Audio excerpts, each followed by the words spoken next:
shadows and routine. But step back and remember what we've seen.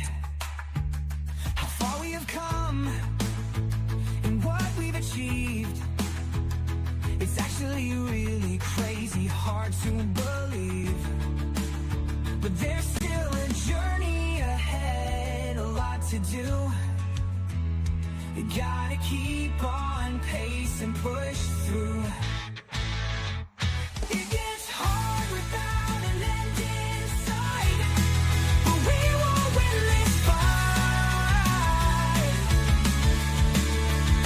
It can get overwhelming, there's no doubt that's a fact. It's good to take some time, rest up and come back. Self-care is important. Take care of yourself. Check out when you need to. What's best for your health. Re-energize, get your head straight. Get your rest, it's worth the wait. What's up?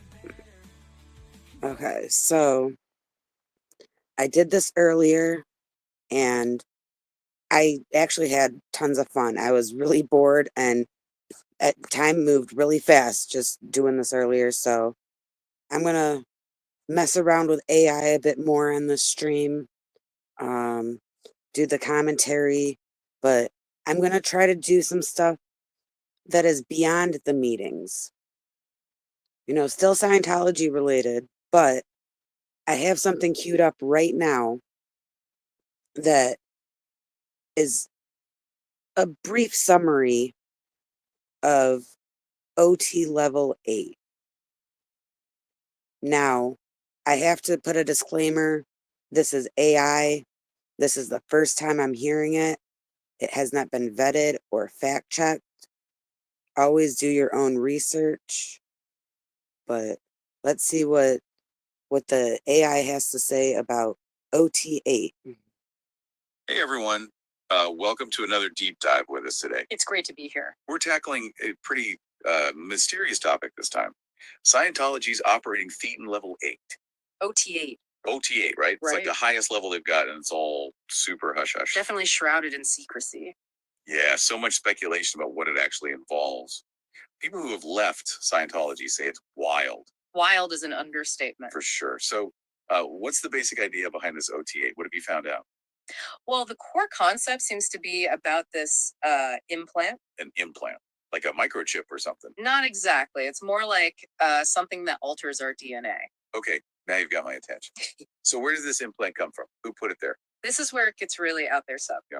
Former Scientologists say it was created by beings from another dimension. Another dimension. Mm. Like aliens. Yeah, basically.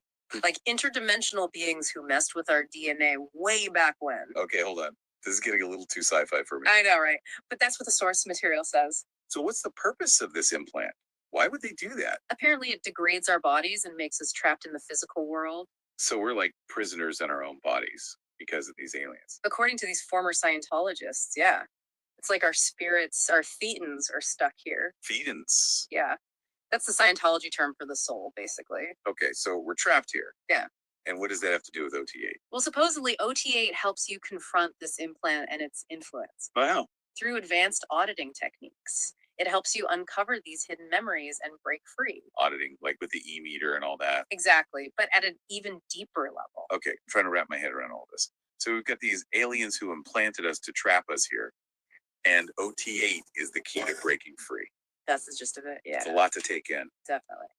And there's more. We haven't even touched on the cosmic war aspect yet. The cosmic war. Yeah, one former Scientologist, Andy Nulch, talks about this battle between good and evil forces. Like Star Wars. Not quite, but kind of. He calls the good guys the Galactic Confederacy a force of light. And the bad guys. He actually uses the term Sauron from Lord of the Rings. Sauron? Right? Yeah, it's a bit strange, I know. But he sees this evil force as manipulating humans, especially through specific ideologies. What kind of ideology? Well, he specifically mentions Christianity and communism. Whoa, no, hold on. How does he connect those to aliens and implants? Nulch argues that both systems are tools for suppressing spiritual awareness. So they're both part of this big cosmic conspiracy. That's how he sees it. He thinks they're both used to control humanity and keep us from reaching our full potential. Wow, this is getting pretty heavy. Yeah, it's definitely some intense stuff. So OT8 is about breaking free from these ideologies and aligning with the forces of good. You got it. It's about reclaiming our true power as spiritual beings. This is blowing my mind. I know, right? It's a lot to process. Yeah. And we've only just scratched the surface. Well, I think we need a break to let all of this sink in. This OT8 stuff is definitely wild. Definitely. We'll be back soon to explore even more of its mysteries. Stay tuned, folks. We're going deep on this one. It's kind of crazy to think how these OT8 ideas like fit in with older spiritual stuff, you know? Really? Like what? You mean these ideas about implants and aliens have been around for a long time? Well, not exactly in those terms, but like the basic ideas are kind of similar. Take Gnosticism, for instance. Gnosticism. Yeah, it was this early Christian thing. They believed in some secret knowledge that could like free your soul. So kind of like escaping this physical world, Mm. like what they say about OT8 and the Yeah, exactly. And you see that idea in a lot of mystical traditions too. Like we're spiritual beings trapped in a material world. Okay, I can see that. But what about this thing with Christianity and communism being like tools of control? That seems like a big jump. I know it sounds weird, but think about it. Both those systems, they kind of push you to conform and obey, right? Yeah, I guess so. They both have rules and like a path to follow. Right. So any belief system, even one that's about freedom, could maybe be used to manipulate people. So we should be questioning everything, even stuff that seems good. That's what OT8 wants you to do. Think for yourself. Don't just accept what you're told. That's actually pretty cool. Like taking control of your own beliefs. Exactly. Okay. Now, this is about halfway through, and I had told the AI to do it from the perspective of someone that is anti-Scientology. But a lot of this, they're sounding a bit, I don't know, propaganda-like. So I just want to point out that I am against OT8. You know, like, but the AI, they are AI and they have their own words and they are not my words. Audit, what's up? Okay, so we're halfway through. But yeah, I do not endorse OT8. It's all about personal responsibility and being your own spiritual authority. Okay, I'm getting it a bit more. But what about this implant thing? Is there like actual proof it exists? Well, a lot of it comes from people's experiences during auditing. They say they like confront these entities and uncover memories. But it's all subjective, Right. not like scientific It's evidence. true. But Scientology is about your inner world, you know, your consciousness and spirit, stuff that science can't always measure. Okay, fair enough.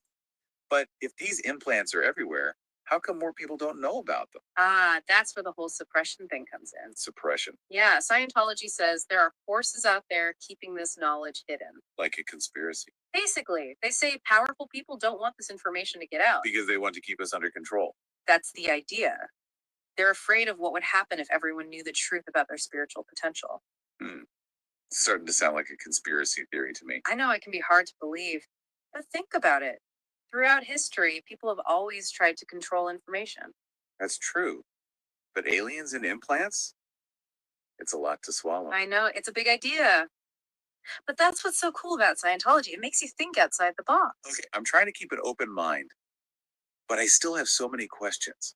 Yeah. Like, if OT8 is about aligning with the good guys, who are they exactly? Scientology doesn't really give a clear answer on that. It's more about you finding your own understanding through It's experience. like a spiritual adventure. You make your own path. Yeah, kind of. And that's what a lot of people like about it. You're guided by Hubbard's teachings, but you ultimately decide your own journey.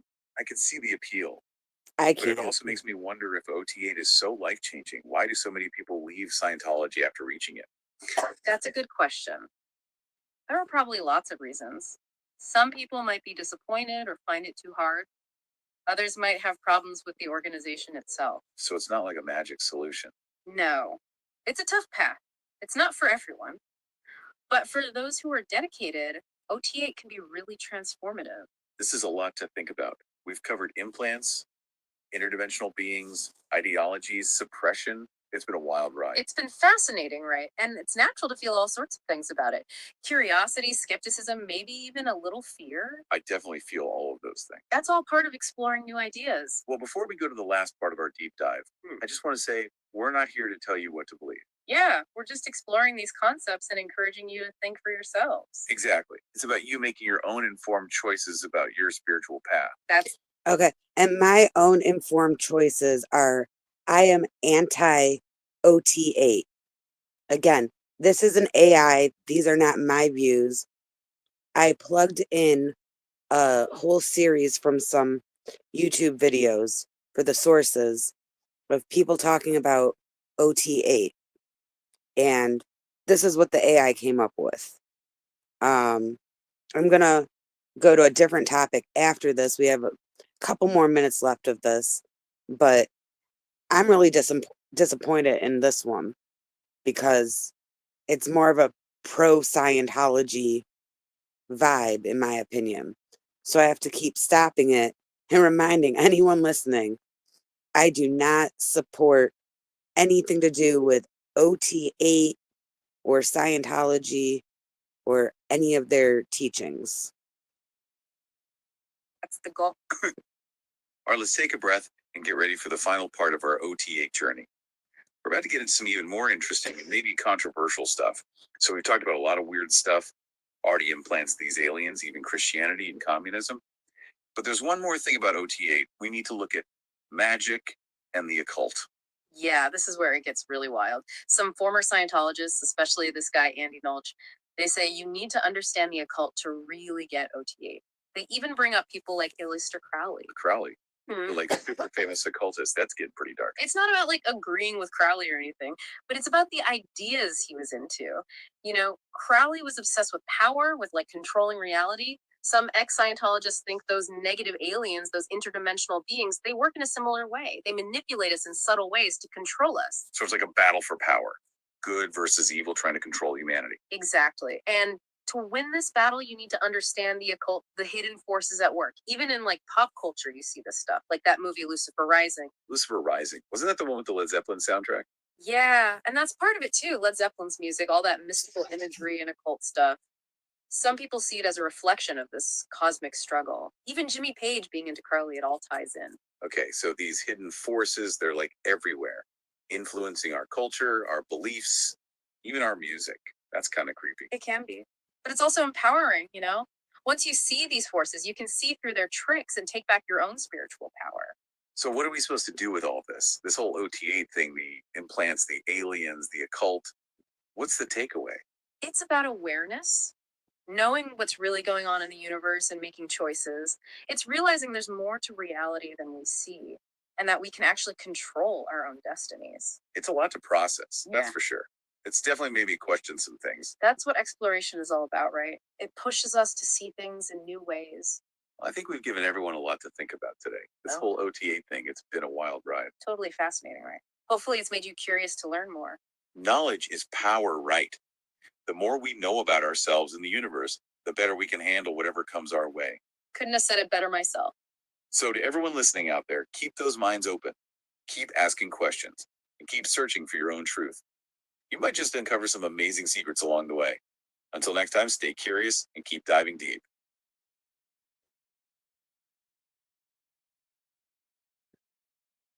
Again, they mentioned the curious thing.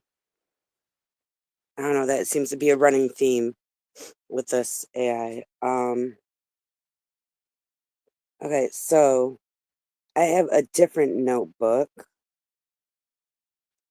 I don't know, there's one that I'm afraid to listen to it for the first time on a live. It is an analysis of L. Ron Hubbard and his bigotry, but I think maybe I should vet that one first. Okay. All these have weird titles on them. So let's see. I don't know if we did this one earlier. This one is about fair game.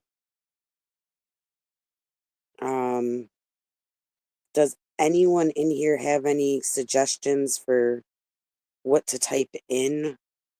I get to customize it and tell it to focus on stuff. This is going to be about fair game. So I guess focus on the. I don't know how to word it. How would I word it if I want them to present as. That doesn't sound right to me either. I want the co host to be more anti Scientology view. And I've tried everything and they don't follow the rules. Perspective of an anti Scientology protester or activist. That might work. I don't know. And then let's just try it with that simple direction and see if like the less direction I give, the faster it generates. I don't know. Like I I need to find a way to. I guess I don't know. I cannot use live streams to use as sources. So anything that I use in video format for a source, it has to be a video. That's a good idea, Kathy. I wish there wasn't this lag. I already started generating it. We can either do that next or go to a different topic and then come back around to it. And since you suggested it, I'll make sure you're around. I don't expect you to stay for the whole live stream, but Misfit, what's up?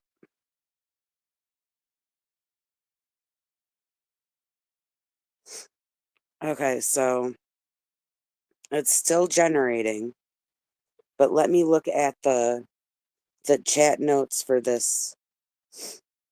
It says Scientology, fair game and its consequences. These YouTube transcripts primarily feature Leah Remini and Mike Rinder, both former Scientologists, discussing the controversial practices of the Church of Scientology. A central topic is fair gaming. So I guess this is, I forgot what sources I used, but I guess this is based off of stuff that Leah and Mike Rinder had discussed. I don't know. I'm sure if I put more time into looking for videos, I could find other sources, but they have a lot of info. And I'm frustrated that there wasn't more info that sort of came out. Like instead of giving us information that might bring down Scientology that could have incriminated him, like he went after Aaron, and yeah, that makes sense. Like, and Aaron deserves it, but I really wish that Mike Rinder would have left us with a bit more intel, because I feel like he didn't say stuff because he was afraid of getting in trouble. But once he passed, that's not a issue anymore. So I just wish that there was something more. But yeah, they're both victims of it. Like they're high profile victims of it. Like we've heard their stories though. I really would like to hear, and being in this community, we've heard stories from, the ex-Scientologists that stream a lot now. And, I want to hear more stories from people that we haven't really heard about. That's the perspective I want to get. I want to get stuff like, I want to go a deeper level with it. Let's see. So it's gonna be 13 minutes. Let's see how this turned out. Okay, so this time you've given us some pretty intense stuff, to say the least. Yeah. We're diving into Scientology, Yeah. specifically their idea of fair game. Right. And I mean, to really kick things off with a bang, Yeah. you gave me this quote from Leah Remini, Okay. and she describes fair game Yeah. as, Yeah. and I'm quoting here, Okay. to utterly destroy. Yeah.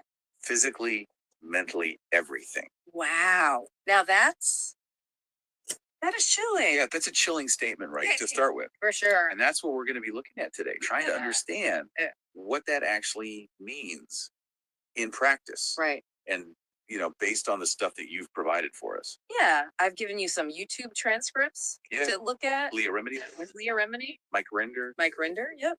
and Tony Ortega. Yes. These are people who Have experienced this Yeah. directly. and they've really spent a lot of time thinking about it. Yeah. So we're getting the inside scoop here. This is firsthand accounts Yeah. analysis from Yeah. people who have really been in the trenches. Exactly. So we're not just talking about some abstract policy. Yeah, right. We're trying to get into What it actually looks like.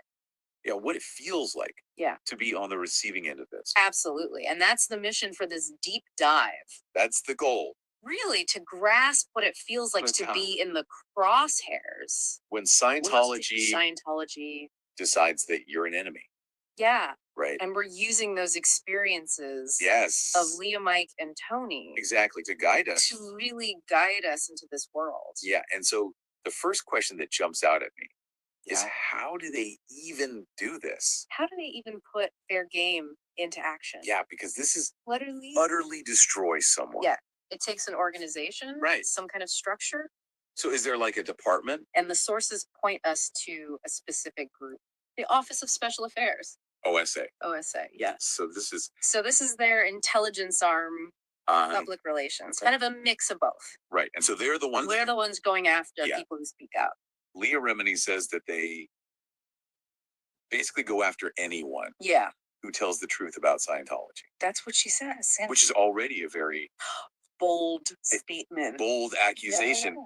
And this isn't a new thing, right? This fair game policy, This goes way back right back. to the beginning of Scientology. Totally. Yeah, and what's interesting is it kind of coincides with when L. Ron Hubbard himself Okay. started having troubles That's interesting. with the authorities. Okay, so right from the start, Right from the get-go, they were thinking about, they were thinking about how to silence opposition. wow, okay. It's like a core strategy Yeah. from the very outset. So Yeah. they've got this OSA. Yeah. And then what's the Reach. what's the actual policy? The scope of this policy is just mind-blowing. Right. Like the transcripts say Yeah. anything could be done to Yeah. someone that they labeled fair game. So by a Scientologist in good standing. So any Scientologist can. Yes, and without any fear Wow. of reprisal from the church. So you could lying. you could lie, You could suing people, sue people, filing frivolous lawsuits. harassing people, Yeah, things that most people right? would think are unethical Totally unethical or even illegal. or illegal. And the church is like, It's almost like yeah, go for it. they're giving permission. Yeah. Almost encouraging this kind of behavior. It's like a free pass. To raises questions about their ethical framework. You know, what kind of internal system allows for this? It's a blank check to do whatever you want Pretty much. to someone you consider an enemy. As long as they're fair game. And it's not just individual. Right. Leah Remini even talks about Yeah. how they went after the IRS, IRS, like the Internal Revenue Service, a government agency. a huge, powerful government agency. Yeah, and she claims She claims that they fair gamed them fair game to the IRS. into giving them tax exempt status. Wow. And No, just- basically Yeah. lawsuits, Barrage of lawsuits. harassment, Intense and and digging into people's personal. like crazy. And all of this comes from, This core belief of Hubbard. that anyone who attacks Scientology has crimes. It's like they're justifying their actions Yeah. by like, saying, we're not attacking, we're just uncovering the truth. right, like they're the victims. It's a classic. It's a classic tactic. We Yeah. see this everywhere. Yeah, like demonizing your opponent. Makes your group stronger, Yeah. and you can justify anything Exactly. if they're evil. Okay, so we've got the policy, Fair game. we've got the OSA, Enforcing it. and we've got this idea that the critics are actually criminals. Right. It's their internal logic. Twisted, but yeah, okay. Yeah. So what does this fair game stuff actually look like How does it manifest? in the real world? Yeah. What are the tactics? Give me the nitty gritty. So one of the main principles is Yeah. they try to find Uh-huh. what the person wants to protect. Okay, And then they go after it. okay, So that could be their job. okay. So get them fired. Get them fired, ruin their reputation, Yeah. break up their family, Wow. attack their support network. This is scary stuff. It's really targeted Yeah. and personal. It's not just random attacks. Or- It's very calculated. So Mike Rinder talks about Yeah. thousands Of policies. OSA directives outlining how to target people.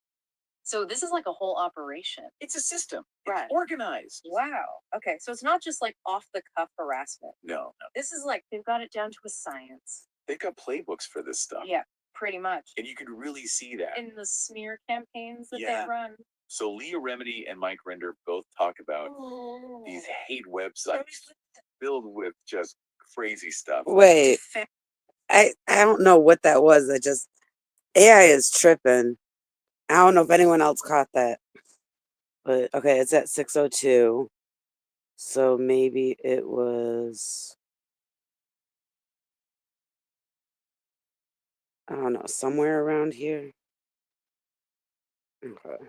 So Leah Remedy and Mike Rinder both talk about these hate websites filled with just crazy stuff. Like defamatory content. Yeah. I have no clue what they said.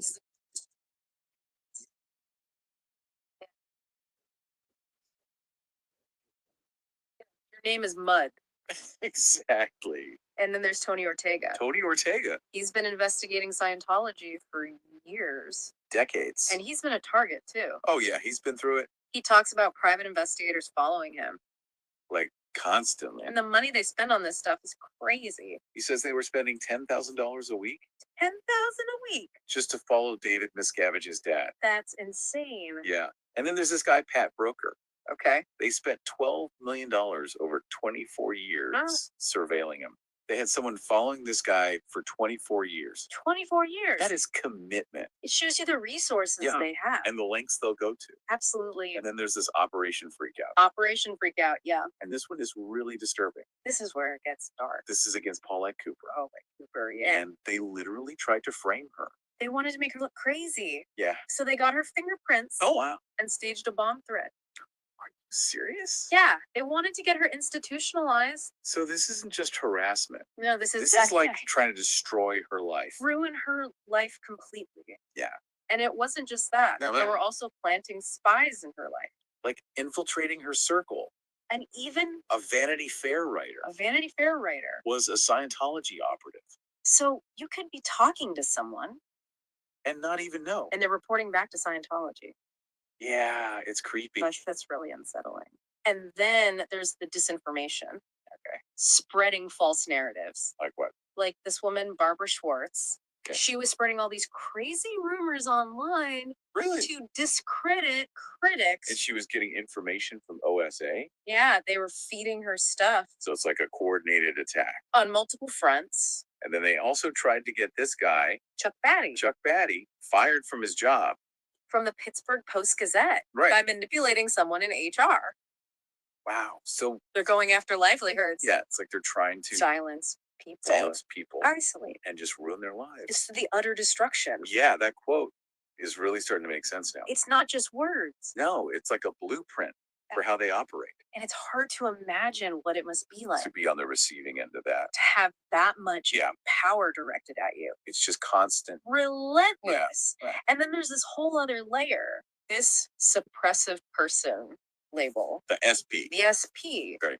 How do you even get labeled that? Well, Yeah. Apparently, there's this checklist Checklist. of suppressive acts. Suppressive acts. And it started with like 12 points, Yeah. but then it ballooned to like 128. 128 things You could do. that could get you labeled an SP. And some of them are just bizarre. Like reporting a crime to the authorities, So if you're the victim of a crime, including rape, you report it. you could be labeled suppressive. It's like That's crazy it's like they're punishing you for doing the right thing. for being a good citizen. So what happens if you do? If you get declared an SP, Get labeled an SP. it's bad. Okay. You can only communicate with Yeah. the International Justice Chief. Wow. So one person, in the entire world. and they make you disconnect Disconnect from your family and friends. who are still in Scientology. Wow. If they're still in, So it's like they're cutting you off they're cutting you off from your entire support system. isolating. Yeah, it's like social exile. Out of control. And then for people who leave, Yeah. who are really high up Like Claire or OT levels. OT, Yeah, they have this whole other explanation. or why they left.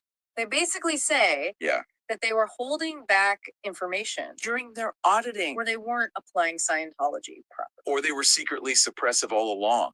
So it's It's like a way to dismiss their experiences. to protect the image of Scientology. Exactly. The system is never wrong. It's always the person. It's always the individual Yeah. who's the problem. And that's how they keep people from questioning it. It's a powerful mechanism. So despite all of this, Yeah. despite this insane pressure, Yeah. these people are still speaking out. They're resilient Leah Remini talks about the importance of persistence and truth. and truth. It's like David and Goliath. But they're not giving up. And Tori Magoo, Yeah. she has some really good advice. Yeah. For people who are going through this. Yeah. Yeah. So don't let the attacks get to you. They don't have real power.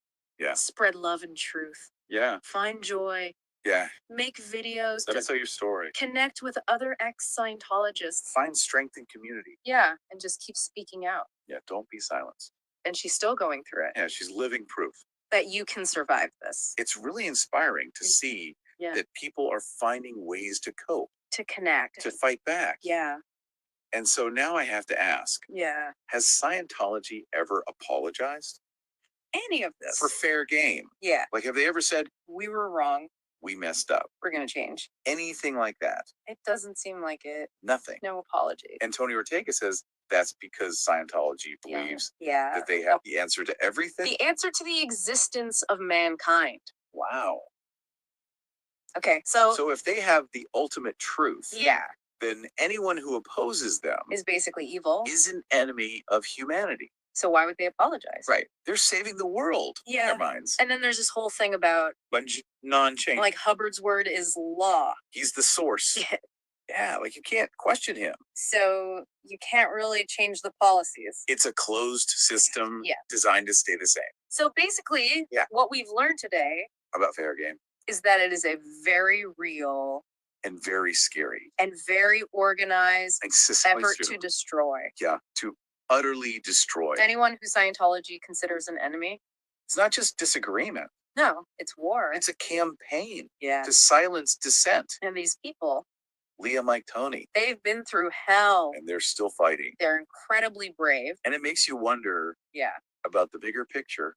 Like, how can an organization Yeah, with so much money, tax exempt status. yeah, Get away with this. it raises questions about accountability Yeah. for powerful groups, How do we hold them accountable? especially when they have They such a don't. strong belief system. Yeah, it's a really tough question. And a scary one. So if you want to learn more, Yeah, we've just scratched the surface here. definitely. Go check out Leah Remini's YouTube channel. Mike Rinders, too. Yeah, Mike Rinders. They have firsthand accounts. Tony Ortega has a website, The Underground Bunker. The Underground Bunker, We've got tons of information. and there's Okay, and then while the AI is gonna plug stuff, I want to plug DOA has some merchandise now.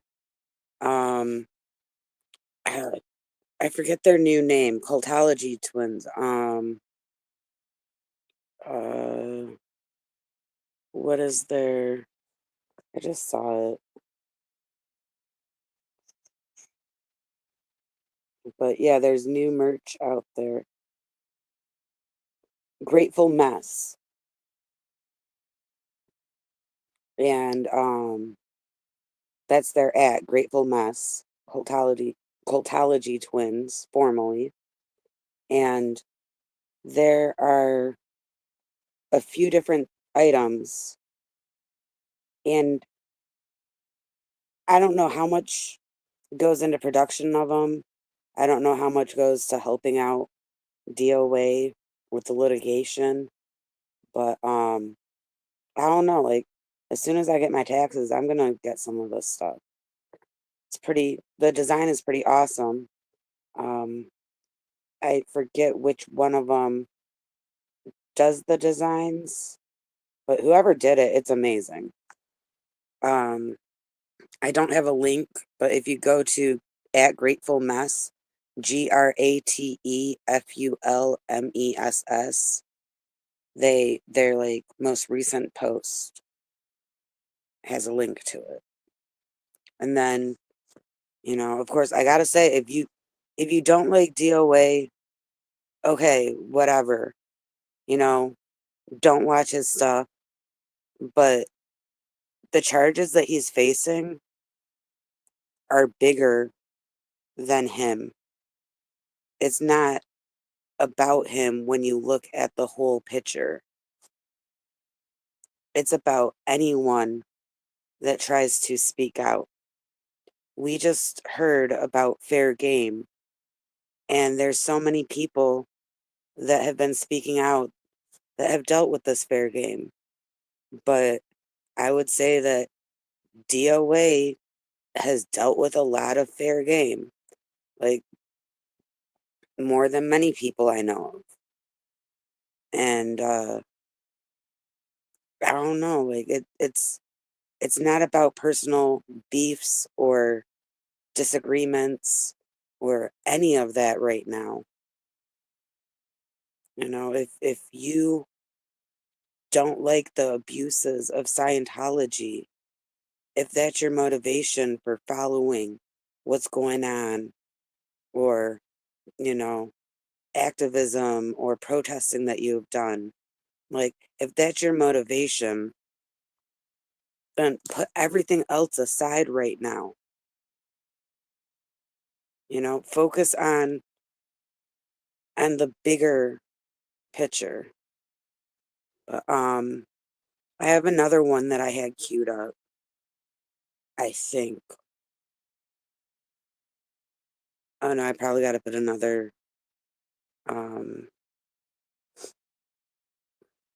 where is it? It's a fire one about the fire commissions. Let's see. Fire commission. Okay.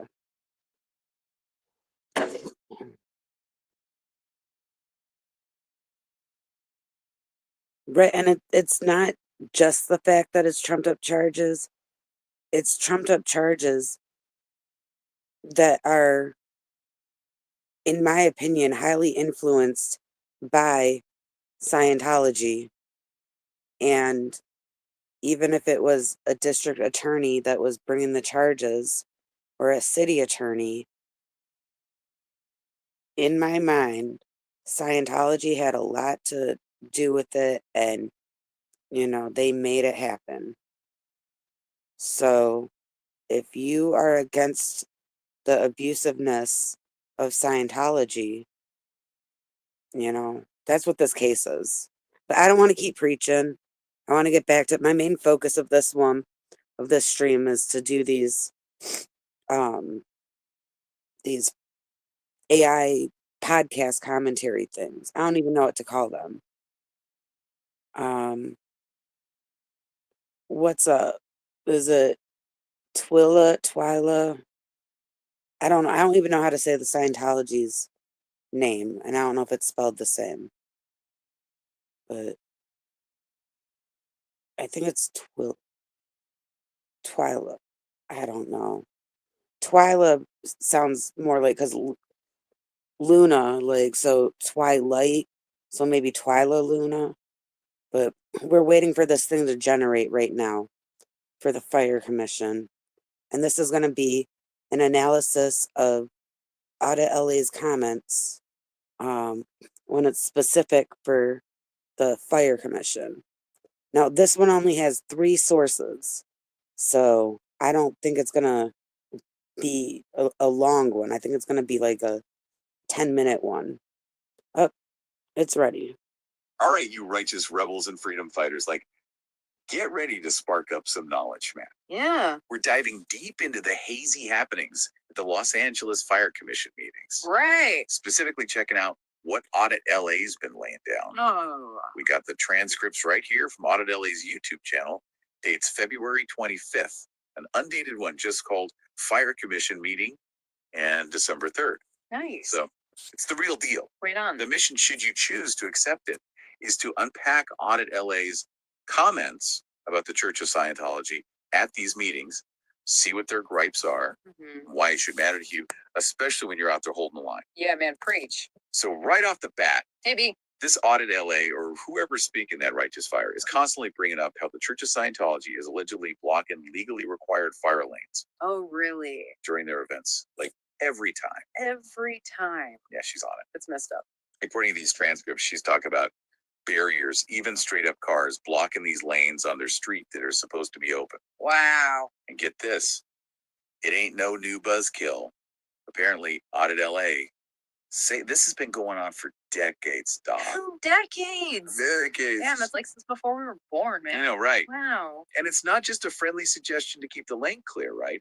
She specifically mentions a city permit from the December 3rd meeting that clearly states a 20-foot clear fire lane is required. 20 feet. 20 feet. Yeah. That's got to be enough room for like the biggest fire truck rolling through. Yeah. That's a big old truck, man. Right. And what's trippy here is how Audit LA gets into the details about the fire department knowing what's up. Oh, really?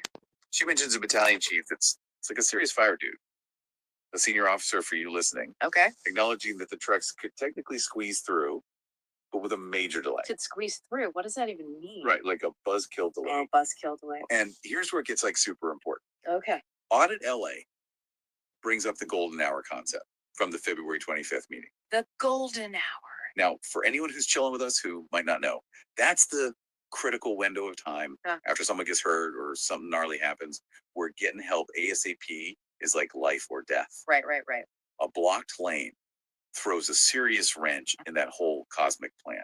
Yeah. It's not just about a little inconvenience, Right. Studies have shown that for certain types of emergencies, like every single minute of delay can seriously mess with survival rates and make long-term stuff way worse. Yeah, man. So a blocked lane, even for a few minutes while they're moving cones or whatever, could have seriously heavy consequences. Wow. So it's a really big deal. It is. Yeah. And Audit LA's frustration totally vibes through these transcripts. Yeah. She's basically laying it out there. Why is the fire department seemingly looking the other way while this is happening? It's clearly breaking regulations and could put people in serious danger. This raises a major question, man, about who's calling the shots and whose safety is actually being prioritized. That's deep, man. Right. Wow. It's like, are some people getting a VIP pass to bend the rules while everyone else is stuck in traffic? Right. Makes you wonder what kind of cosmic strings are being pulled. Definitely some shady stuff going on. Now, another majorly uncool thing Audit LA keeps bringing up is the claim that the Church of Scientology is straight up lying about protesters being dangerous to justify blocking these fire lanes. Talk about harsh in the mellow. Harsh in the mellow for sure. Totally harsh, and she backs it up with some solid facts, man. Yeah. Audit LA states there have been zero restraining orders or convictions against protesters in a whole year. Zero. Damn. And she brings it up in both the February 25th and the undated meetings like, check the receipts, people. Ooh. Truth bomb dropped. Wow. So if there's no legal reason to be scared of these protesters, what's the real story, man? That's what I want to know. Audit LA flips the script, pointing out that it's actually the protesters who are allegedly getting harassed, hurt, arrested, and injured. Oh, wow. That's a seriously messed up picture. Yeah, that's messed up. It's like they're trying to paint one picture for the cops and fire department and a totally different bogus one for everyone else. Right. And Audit LA straight up accuses Scientology of lying to the fire department about being in danger. Whoa. That's a heavy accusation, Yeah. suggesting they're deliberately trying to mislead the people who are supposed to keep everyone safe. Damn. Right? It's like, who's the real buzzkill here? Right. Now, this whole blocked fire lane drama kind of ties into another paranoid thought Audit LA's been having. The idea that the Church of Scientology is trying to illegally privatize their street. Privatize their street. That's some next level control freak stuff right there. That is next level. Totally control freaky. She mentions the removal of planters as one weird move, but the fact that they keep applying for permits for street closures, even though they shouldn't be getting them, is a key point in that undated meeting. Oh, really? It shows they're constantly pushing to control access to the area. Mm-hmm. And these types of permits for events usually have strict rules about public safety, including emergency access. Right. Messing with audit on there, that can get you in serious trouble like fines or even losing your permit privileges in the future. Yeah. And it doesn't stop there. Yeah. Audit LA also mentions these allegedly fake no parking signs popping up in the undated meeting. Fake signs. It's like they're trying to create their own little private zone, no public access allowed. So messed up. That's some serious my way or the highway vibes. Definitely, man. And if you connect the dots, the blocked fire lanes can totally be part of this whole privatization trip. Oh, yeah. Less public access means fewer witnesses, fewer eyes on what they're doing. It all kind of sits together in this messed up puzzle Audit LA is trying to solve. It's Right. like first they block the emergency routes, Yeah. then they try to control parking with these shady signs. Hmm. It all points to trying to lock down a public street for their own private use. Yeah, like their own little kingdom. It's like they're building their own little fortress of weirdness, man. Totally. Now, shifting gears for a sec, Okay. there's this moment in the undated meeting where Audit LA actually shows some love for Chief Crawley, who sounds like she's in the hot seat. Oh, really? Yeah, it's a brief but cool moment of solidarity. Nice. Audit LA thinks Chief Crawley's getting a raw deal Okay. and hints that the mayor might be the one dropping the ball. A mayor. There's even a call to the city council to like bring her back. Oh, wow. It's not just about one person though. Huh. Audit LA seems to be tapping into a bigger feeling that blaming the chief for problems that might be coming from higher ups is a way to avoid responsibility Right. and could really mess with how well the fire department can do its job. First. And she makes a solid point about morale, saying that kicking her to the curb like this could bum out the whole fire department. Yeah, true. Then she drops this kind of funny analogy. Public Works doesn't get roasted for an empty reservoir. I like that. Makes you think about who's really to blame when things ain't flowing right. Totally, man. That's deep. All right, so Audit LA isn't just complaining for the sake of complaining. She's straight up calling for action. Good for her. She's urging the fire commission to step up and force Scientology to keep those fire lanes crystal clear.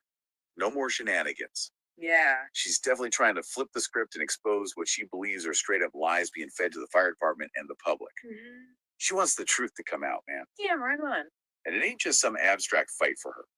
In the February 25th meeting, she mentions worried about people inside the Church of Scientology's buildings, even talking about a friend's father. Oh, wow. That adds a real human connection to all this bureaucratic craziness. Yeah. It ain't just about rules and regulations, it's about real people's safety. Right. People over policy. Exactly. It highlights that safety shouldn't have an address or a belief system. Yeah.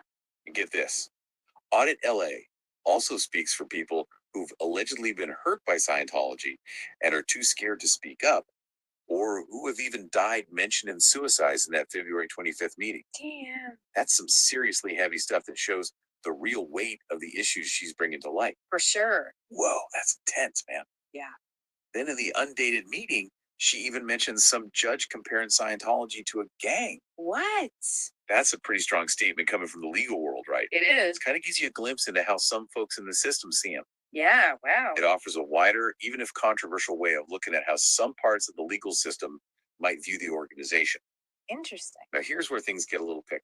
Cosmic. Despite all this heavy criticism, Audit LA repeatedly shows some serious love and respect for the LAFD and the firefighters themselves. Really? It's not like she's hating on the brave folks who run into burning buildings. Yeah. For real, there are quotes like, "The fire department is our last bastion, the best of the best."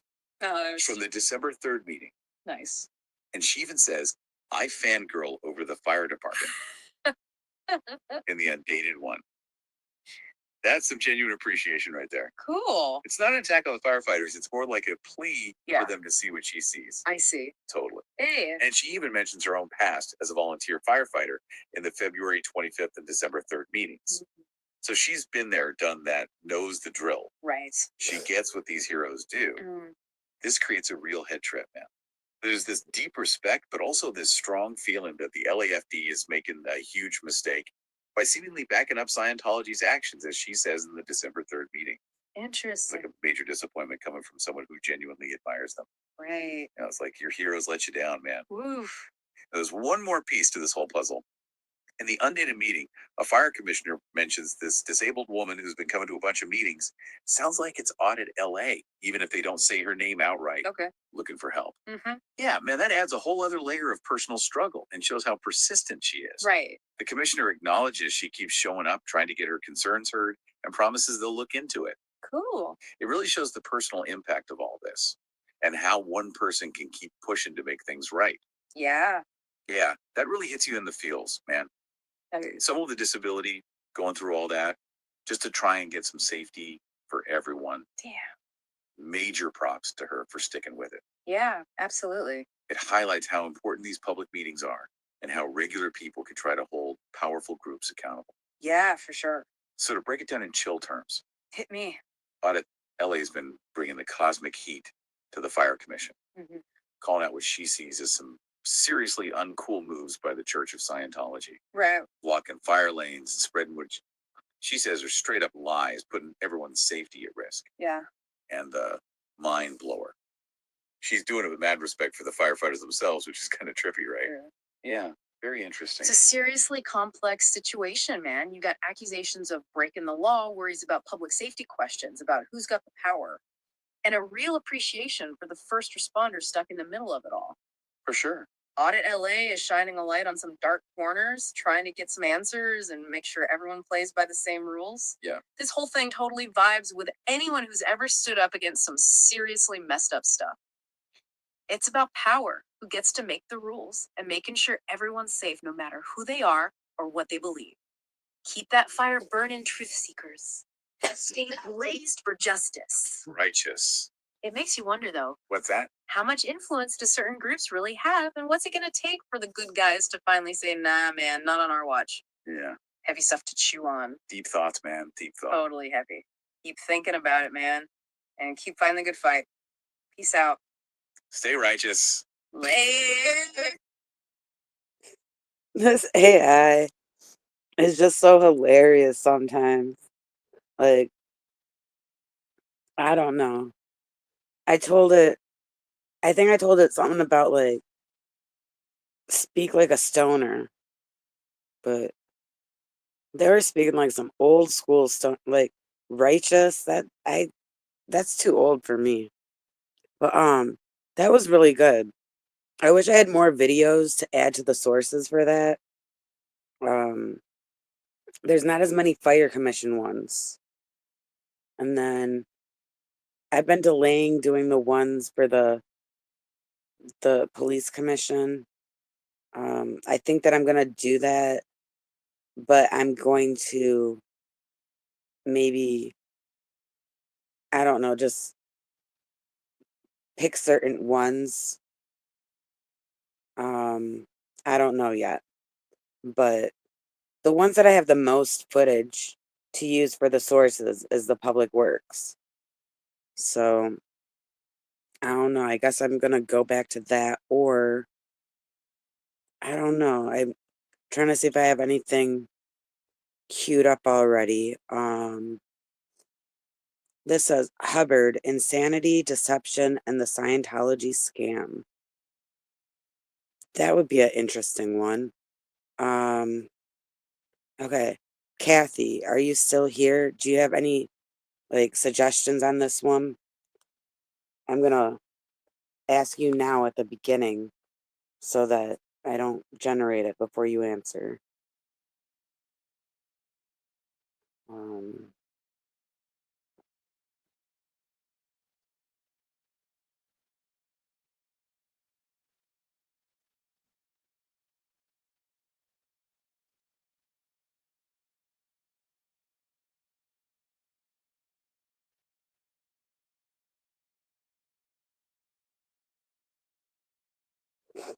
Um, I don't see anything yet. Okay. So, yeah, like I'm not sure what to do. I kind of just want to let it go as it is, but at the same time, I'm trying to troubleshoot how to get it to do the tone that I'm looking for with like the stoner thing. Because after all, this is the Ganja Girl channel, so I got to have some type of, I don't know. So let me just put that in and I'll see what it does from there. It says, oh, and I'm going to put audience as anti-Scientology. I got to figure out how to do that. I don't know if it makes a difference if I'm typing like anti-Scientology as one word or if I'm hyphenating it or if I make it into 2 words. Like maybe that makes the command different. I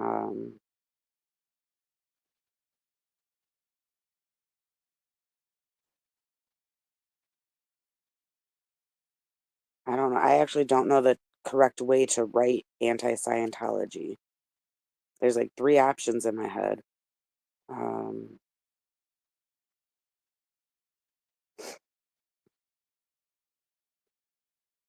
And I just do like the hyphen in the middle. Okay. So it's generating now. And I don't even remember the sources for this. It's some random YouTube videos. Just like a mix of them.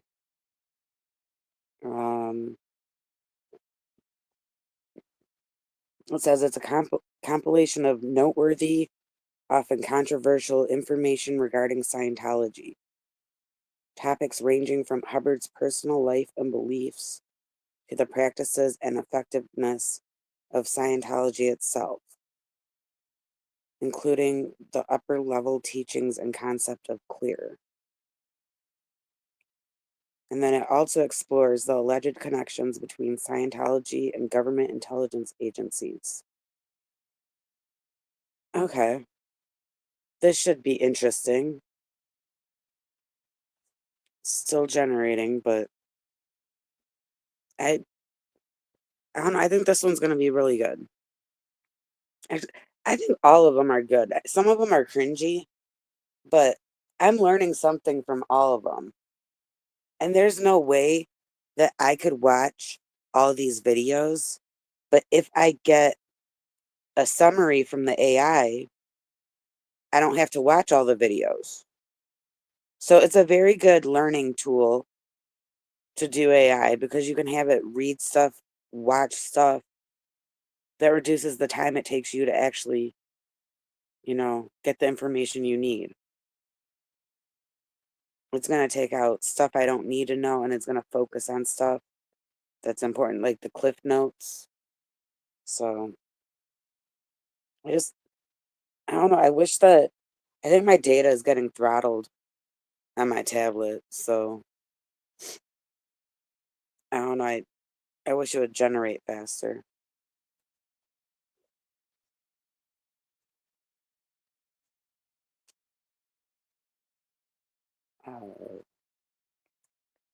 Okay. Whoa, dude. Like the stuff you said about Scientology and L. Ron Hubbard. It is, shall we say, a rather unique collection of perspectives. Totally, man. It's like we just shotgun a bong hit of pure cosmic weirdness.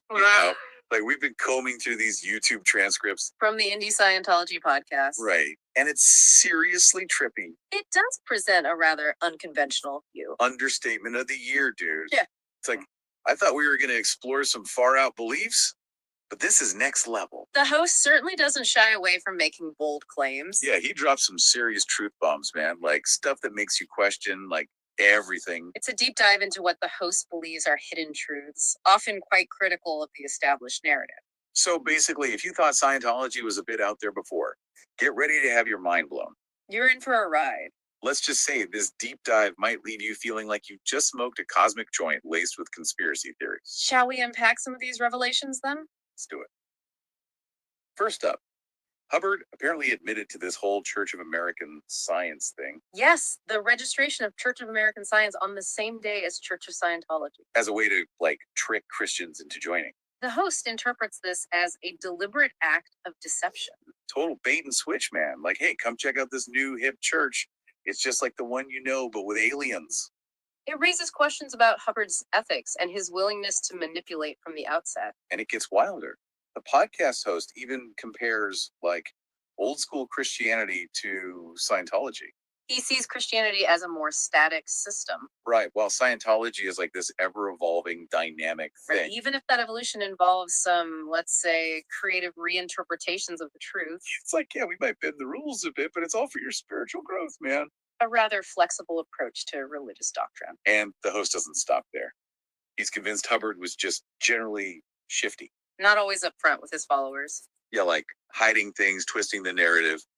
Makes you wonder how much of the whole Scientology story is like a carefully constructed illusion. It certainly challenges the notion of transparency and authenticity. Okay, next hit from the Cosmic Bong. This whole 1-1 personality thing. The host believes Hubbard exhibited traits of a suppressive person, Right, like a total vibe killer. someone who negatively impacts your well-being. Drains your energy, man. Like a black hole of good vibes.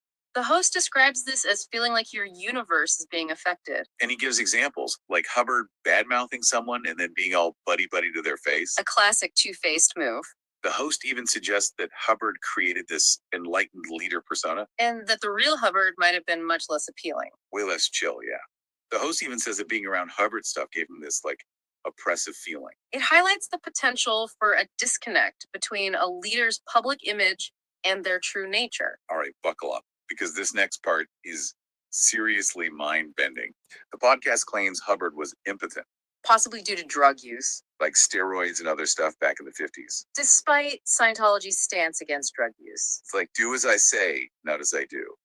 A clear contradiction. And the host drops this bombshell. Hubbard wasn't even a Scientologist. He was into Aleister Crowley. The founder of Thelema and the OTO. That's where the OT levels in Scientology come from, apparently. And some see similarities in the symbols used by both movements. Yeah, the host is like, wake up, sheeple. Hubbard was just repackaging Crowley's ideas. It suggests Hubbard drew inspiration from unconventional and perhaps controversial sources. And get this, the host claims Hubbard totally broke his own rules all the time. He cites examples of Hubbard acting impulsively, disregarding advice, and engaging in behavior that contradicted his own teachings. Like stealing files, punching a high-ranking dude, ignoring wise counsel. Total hypocrite. It paints a picture of Hubbard as a flawed individual, not always living up to his own standards. And on top of that, there's the heavy drinking, which might have messed up his liver towards the end. It adds a human dimension to the often idealized image of Hubbard. So yeah, the squeaky clean image. Totally busted. The podcast host seems intent on dismantling that image. Okay, brace yourself for this next one. The podcast host straight up calls Hubbard crazy. He uses the term nutter. Like, seriously mentally unstable. He gives all these examples of Hubbard acting erratic. Obsessive behaviors, strange demands, auditory hallucinations. Demanding a shirt be washed 15 times, hearing phantom music during recordings. The dude was clearly not operating on the same wavelength as the rest of us. It certainly raises questions about Hubbard's mental state and how that might have influenced his teachings. The host even suggests that understanding Hubbard's potential craziness makes Scientology's weirdness make more sense. It offers a framework for interpreting the often unconventional doctrines and practices. Now, get this.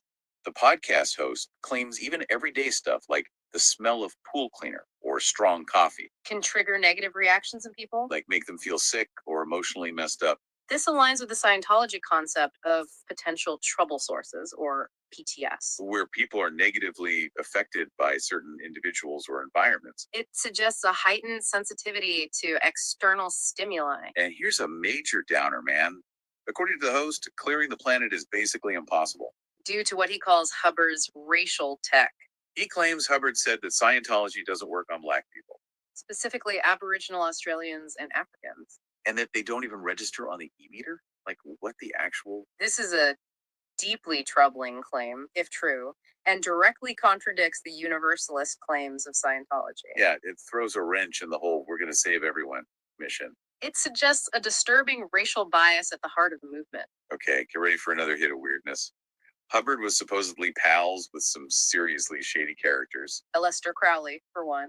The occultist and allegedly a British spy. The host draws a connection between Crowley's philosophy and Hubbard's teachings, And then there's Errol Flynn, the old-time movie star. who had a reputation for, shall we say, colorful behavior. Criminal activities, alleged spy connections.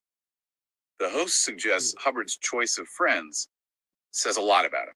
It raises questions about Hubbard's own potential involvement in unconventional or even illegal activities. Right. This next story is messed up, man. Like seriously messed up. The podcast claims there was this incident with a Sea Org member, Hubbard allegedly took her into a room, got her naked, lay on top of her, but couldn't get it up, apparently. and then left. And then they blamed her for not getting pregnant and sent her to some kind of re-education camp. It's a deeply disturbing allegation. Beyond disturbing, dude. And then Hubbard supposedly tried to get another Sea Org member to do the same thing. Potentially for some kind of ritualistic purpose. Like some messed up spiritual baby making tied to his Crowley beliefs. It suggests a potential abuse of power and a willingness to exploit followers for personal gain. Okay, things are about to get dark, like Black Hole Dark. The podcast claims Hubbard was murdered, By David Miscavige. like taken out so Miscavige could take over. A conspiracy theory with serious implications. Yeah, the host says Hubbard was old and angry, but his death was no accident. They point to suspicious details like the burning of the body and the lack of an autopsy. And even though Miscavige is often seen as the bad guy, the host argues that Hubbard is responsible for the current state of Scientology. He promoted Miscavige and created the harsh Sea Org rules and the KSW policy. So Hubbard's legacy is far from spotless, according to the host. A challenging perspective on the founder's role in shaping the movement.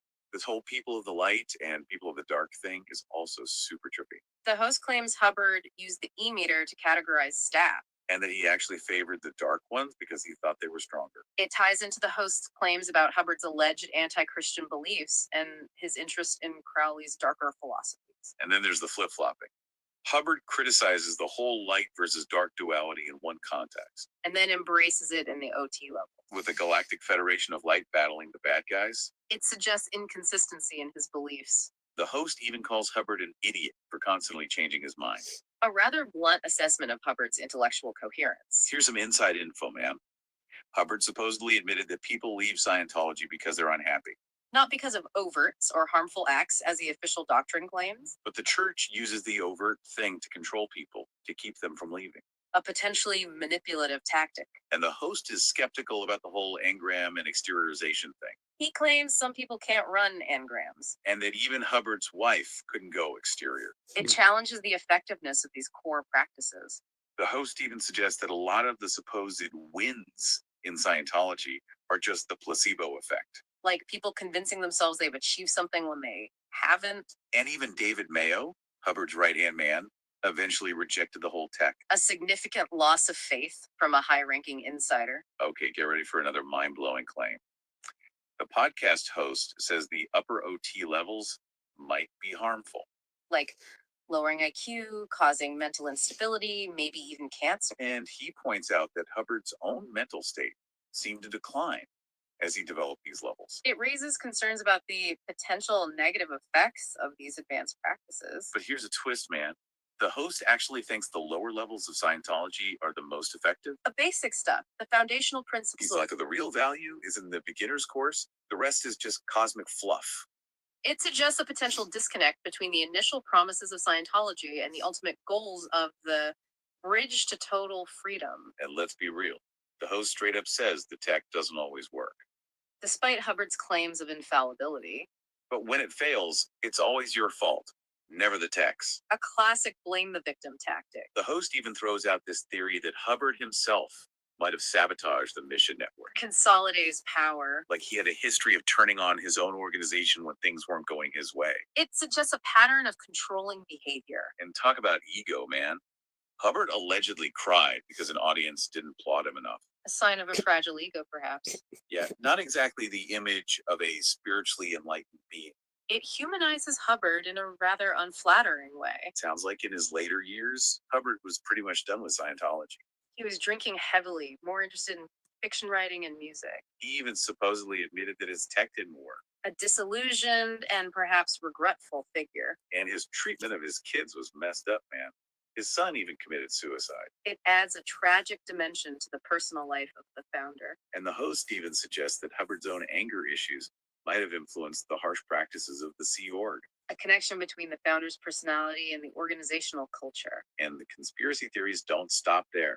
The host believes the government is covering up Scientology secrets. And even controlling the anti-Scientology movement. Oh, and Miscavige allegedly had his wife's mother killed for leaving the church. Serious allegations with little evidence to support them. So yeah, it's a wild ride through the world of Scientology conspiracy theories. A perspective that embraces the unconventional and often controversial. Now, despite all the hype, the host claims Hubbard wasn't even that great of an auditor, Others were more skilled. and some of his supposed wins might have been due to some kind of hypnotic influence. It challenges the image of Hubbard as the ultimate authority on Scientology techniques. And get this, the host even accuses Hubbard of plagiarizing some of his ideas. Not the original genius he claimed to be. And here's the ultimate bombshell, dude. The host says clear doesn't exist. It's an unattainable state. People who think they're clear are just fooling themselves. The placebo effect at work, perhaps? And David Mayo eventually came to believe that clear wasn't a real thing either. A significant shift in perspective from a former high-ranking Scientologist. And those secret OT levels beyond OT8, probably just a myth. Hubbard likely stopped at 8 because Crowley's system only went to 8. And Miscavige's promises of OT9 are probably just empty words. The never-ending quest for higher levels. And here's a weird detail. No mention of circumcision memories in Dianetics. It's a curious omission considering the prevalence of the practice. You'd think that would be a prime source of engrams. It raises questions about the comprehensiveness of Hubbard's theories. Oh, and standard tech. Apparently it's not so standard after all. Hubbard's writings were constantly evolving and often ambiguous. So Miscavige's golden age of tech is probably just his own interpretation. Not necessarily a faithful representation of Hubbard's original intentions. And to top it all off, the host brings up Hubbard's alleged abuse of his ex-wife. That's a weird place for it to just cut off. I don't know. I liked the majority of that one. It had less glitches and I don't know, the end was a big glitch, but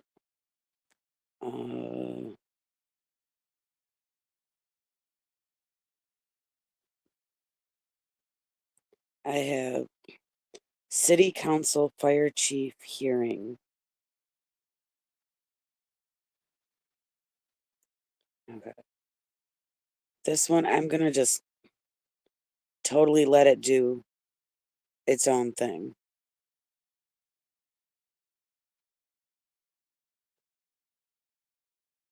And that one was pretty informative, and I don't know, like some of that stuff I might have heard about, but it's not out there as much as other information. But again, this is AI, and sometimes it's wrong. So I don't know. I gotta fact check some of that. But I think there was some stuff that was like totally brand new to me. I gotta review it and look it up. Okay. So this is Fire Chief hearing excerpts. So this is when, okay, so some context on this. The mayor of Los Angeles is Karen Bass. And Karen Bass fired the fire chief, Chief Crowley. And she was using Crowley as like a scapegoat for the fires. And she should have took accountability. Her thing, she said that the chief had to take accountability for, mistakes that her people made. Well, in my opinion, the mayor needs to take accountability too. And the mayor was over in Ghana and she did fly back, but there's a lot more than the fire department. Where was the water? What happened with the water? So the mayor, she fired this really good fire chief. And then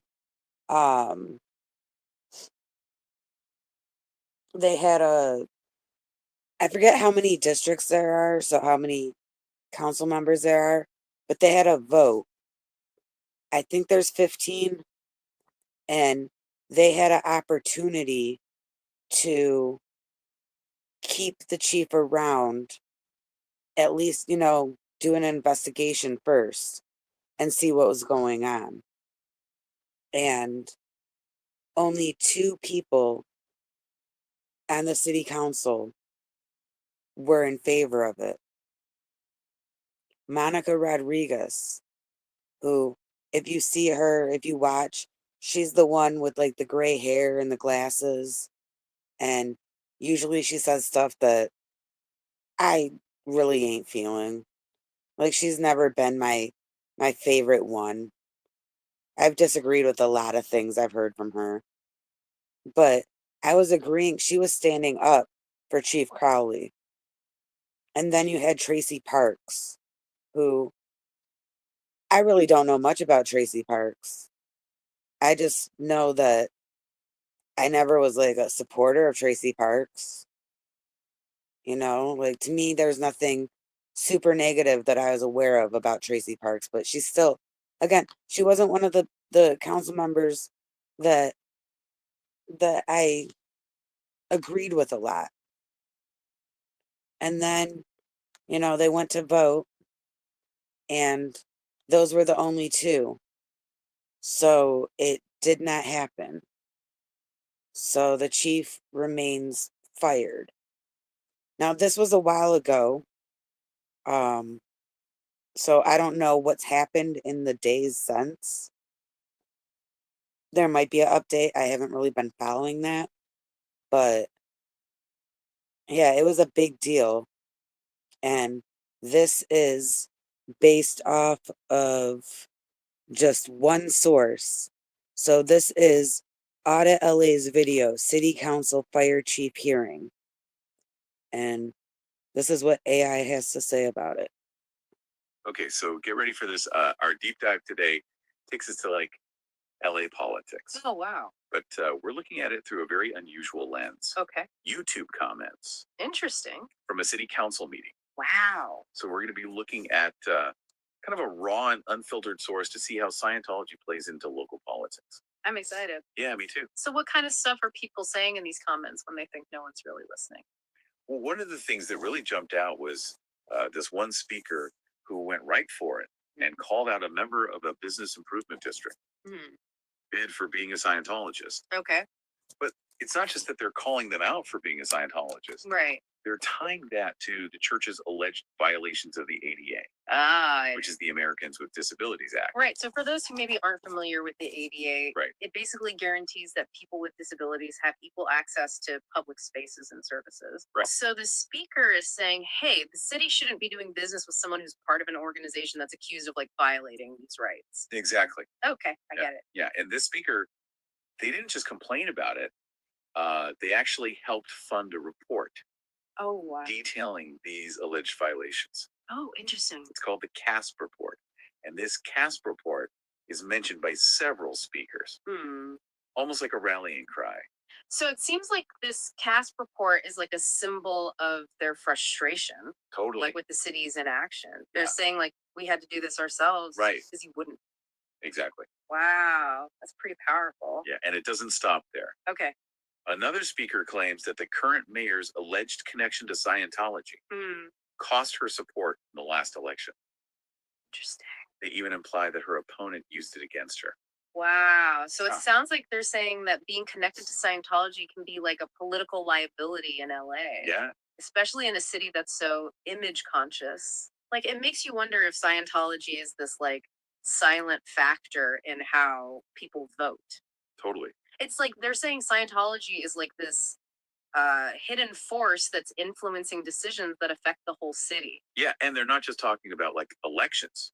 There even claims that Scientology had something to do with the firing of the fire chief. Wait, hold on. Scientology and the fire chief? Yeah. How are they connected? Well, one speaker suggests that the mayor's supposed Scientology ties Okay.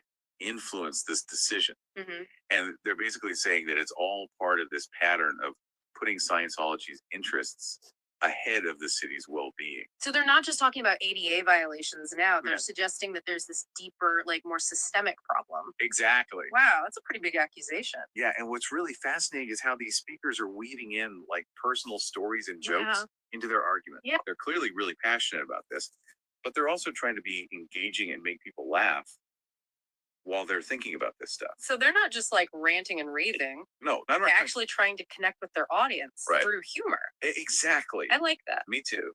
So, for example, one speaker compares the city council members to spineless jellyfish Oh my gosh. for not taking action. That's hilarious, but also kind of cutting. Like Well, they're basically saying that the city is putting Scientology ahead of its own citizens. yeah, and it raises the question like, how much power does public opinion really have in a situation like this? Right. Can these comments actually spark real change?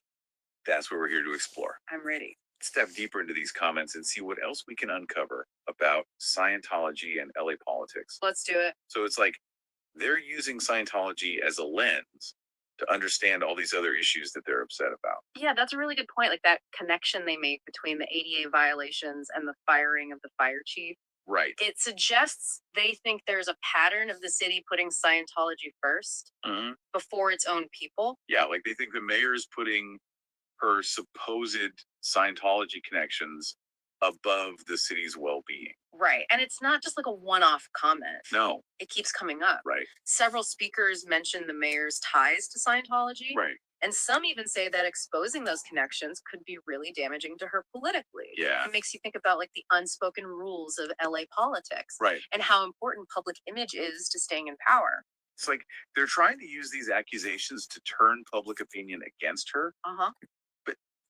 Is there actually any evidence to back up these claims? Yeah, that's the big question. Or is it just like rumors and speculation? Well, the comments themselves don't really offer any concrete proof, Okay. but they do keep mentioning that Casper report Right. as a source of evidence. Okay. They see it as proof that the church is doing some shady stuff. Mm. And they're mad that the city hasn't done anything about Okay, so get ready for the Whoops, I meant to pause it, not rewind it. But I wanted to point out that CASP report is very important.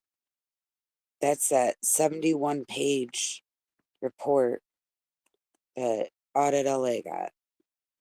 And Kirby's mom, she's the one that, was she helped audit with that, and that report's just very important.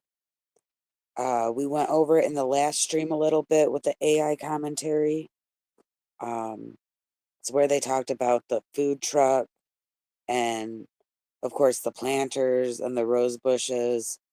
But that document, that report, is very important. And they were talking about how she brought that up. But I won't be able to find exactly where I stopped it because I accidentally went to the beginning. It was somewhere around here. people engaged. Yeah. Like, remember that spineless jellyfish comment? Oh yeah. Well, there's another one that really stood out to me. Okay, what is it? One speaker sarcastically thanks the city council for looking out for the best interests of wealthy Scientologists. Oh wow. It's like they're using humor to point out what they see as hypocrisy Yeah. and like messed up priorities. Totally. And it definitely makes them stand out. Right. In a sea of comments. Right. A good joke can really grab your attention. And it makes them more relatable too. Yeah, even if you don't agree with their views on Scientology, Uh-huh. you can still appreciate their sense of humor. Right. And their passion for their city. It reminds you that behind all the politics, there are real people Yeah. with real concerns, Uh-huh. and they're finding creative ways to be heard. Absolutely. And speaking of creative ways to be heard, Yeah. there's another theme that runs through a lot of these comments: Okay. the role of money and influence in LA politics. Oh yeah, that's right. One speaker talks about having to rely on donations Right. from their viewers. To fund the CASP report. Yeah, they even joke about suing the city, Uh-huh. but they say they probably couldn't afford it. Right. It raises an important. Okay, again, this is AI, and AI might think that's a joke, but I think that it's serious the infractions that were pointed out, the non-compliance issues that were pointed out. That's serious. That's not a joke. And if someone was affected by it, I could see there being a possibility of someone, one day doing a lawsuit. Like, it's not a joke. It's not something that is so out of the realm of a possibility. Yeah, it costs money to get lawyers and all that stuff, but there was like 71 violations with that. And think of how many people might, have encountered an issue in that area. And the issue is one of these things that's pointed out in the findings. Like there's multiple people out there that legitimately could, at least try to sue and see where it goes. So, like, I don't know, like, AI, I wish that part could get better. Because I think that they lessen certain things. But I guess it's just like with people though, they don't have the full context. So they're just going on a little bit of info. But let's see what else they're gonna say. Important point about access to justice Right. and who has the most power. So they're not only fighting against Scientology, Oh, right. they're also fighting against a system that seems to favor the wealthy and connected. Exactly. And that frustration combined with their distrust of Scientology creates this really powerful mix of anger and determination. Right. They're not going to back down easily. It's clear that they see these YouTube comments as a way to, and we're here to unpack it all. Okay, so we've got all these people in the comments who are really fired up about Scientology. They've got this CASP report, and they're using humor to make their points. But what are they actually asking for? Yeah, what do they want? Like, what would actually make them feel like the city is taking them seriously? That's a great question. And it's where things get really interesting because they're obviously upset about the ADA violations and the possibility of favoritism. But their demands aren't just like, get rid of all the Scientologists in the government. Right. It's way more complicated than that. Okay, so like, give me an example. What kind of things are we talking about? Well, one speaker talks about wanting the city to be more transparent about its contracts and bidding processes. And they specifically bring up that business improvement district bid we talked about earlier, Right. saying that any connections to Scientology should be made clear from the start. So it's not about like banning Scientologists outright. No, It's more about making sure their involvement is public so people can like look into it and have a discussion about it. exactly. It's about giving people the information they need to make good decisions, Right. whether they're voting for a candidate or supporting a new development project. Okay. They just want to know who's really in charge, Right. regardless of what religion they are. And this need for transparency seems to be connected to a bigger distrust of the government. Yeah, like they're saying, we don't think you're actually working for us. Right. And that's where the CASP report is so important. Okay. They see the city's lack of action on the ADA violations as proof that they can't be trusted. It's like they're saying, if you're willing to ignore this, what else are you ignoring? That's a pretty serious accusation. It is, and it shows how important accountability is. Right. Not just for Scientology, but for anyone who has power. And they're not just waiting around for the city to hold itself accountable. No, they're not.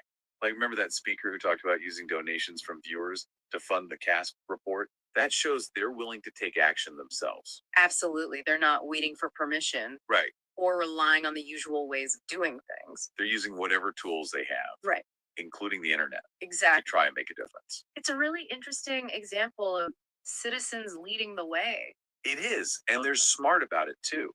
They're talking directly to their viewers, Right. encouraging them to spread the word, And contact their representative. make their voices heard. It shows that these YouTube comments are more than just people complaining. Yeah. They're part of a bigger plan to get people talking. It's almost like they've created their own online town hall Yeah, where they can talk directly to their community. exactly. And that's where the humor comes into. Right. They understand that to get people to listen, you have to keep them entertained. Right. So the jokes, the sarcasm. Yes. It's all a way to cut through all the noise and make their message memorable. Exactly. And it reminds us that even when we're talking about serious stuff, Right. humor can be a really powerful tool. Yeah. It can help people connect and make them more open to new ideas. Totally. And in this case, it helps these commenters come across as real people. Right. Not just like angry fanatics. Exactly. Just concerned citizens who also happen to be funny. So after looking at all these comments, what's the biggest thing our listeners should take away from this? I think it's that even in a huge and complicated city like LA, Uh-huh. individual voices can still matter. Right. These commenters may not have the same resources as like a big organization or a political party, Right. but they're using their passion, their creativity, and the internet to get people to listen to them. Mhm. And who knows, maybe they'll actually be able to make a real difference. It's a good reminder that we all have a part to play in holding those in power accountable. Absolutely. Whether it's through voting, speaking out, or supporting groups that are working for change. Right. These YouTube comments might seem like a small thing, but they give us a glimpse into how much power everyday people have Right. and how change can happen from the bottom up. And maybe it's even a call to action.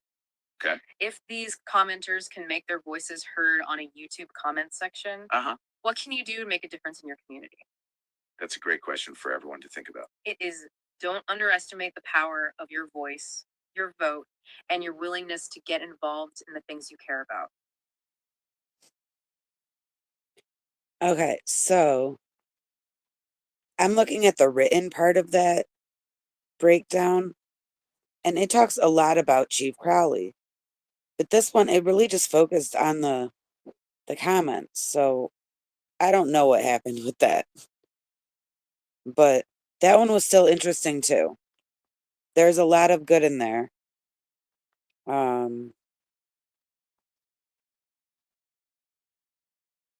I don't know, like my go-to, I keep going back to it, is the public works.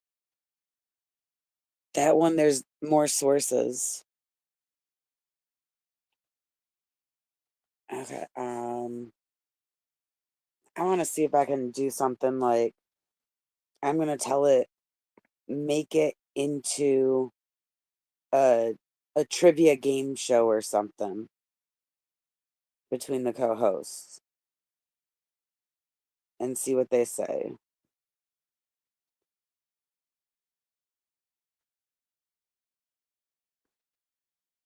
But first, it's making me load the previous conversation, and then I have to delete it and type all that in. So while I'm doing that, I'm going to play one of my songs and let me know if it's too loud. I think that I have a good level on it once it starts. Let's listen to this They were one. trapped behind the walls, shadows deep where silence calls. Broke the chains and they stood tall, found their voices after all. Laura, searching order to Liz Farah shining through. Lost the fear, found something new. Now I know it's really true. They are free, they're warriors strong, singing their own freedom songs. You can join them, come along, break away where you belong. Leave the cult, yeah, it's a cult. Word clear cult, leave the cult. It's a scam, they just want your money. Save your money, you can really be free without OTs. Maybe oddities, maybe look into the atrocities, abuses of Scientology.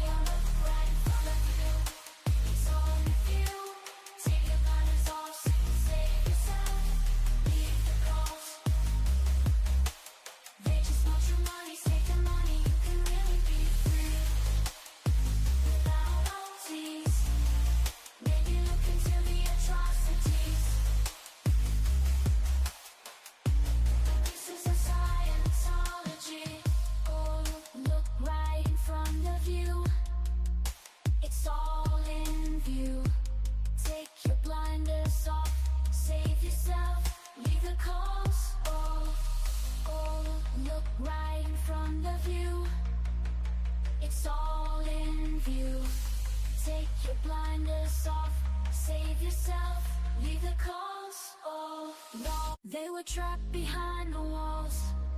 Shadows deep Oh. within. So I think I typed in a good enough prompt for it, but I know from the past when I try to tell it stuff, so it might not be like a game show, but I'm trying to do some just like something crazy, a little, like all of these are informative, but some of them are more serious or drag on, and I'm trying to get like a fun, different vibe. So I don't know. Let's see where this takes us. Of course, we gotta wait for it to generate.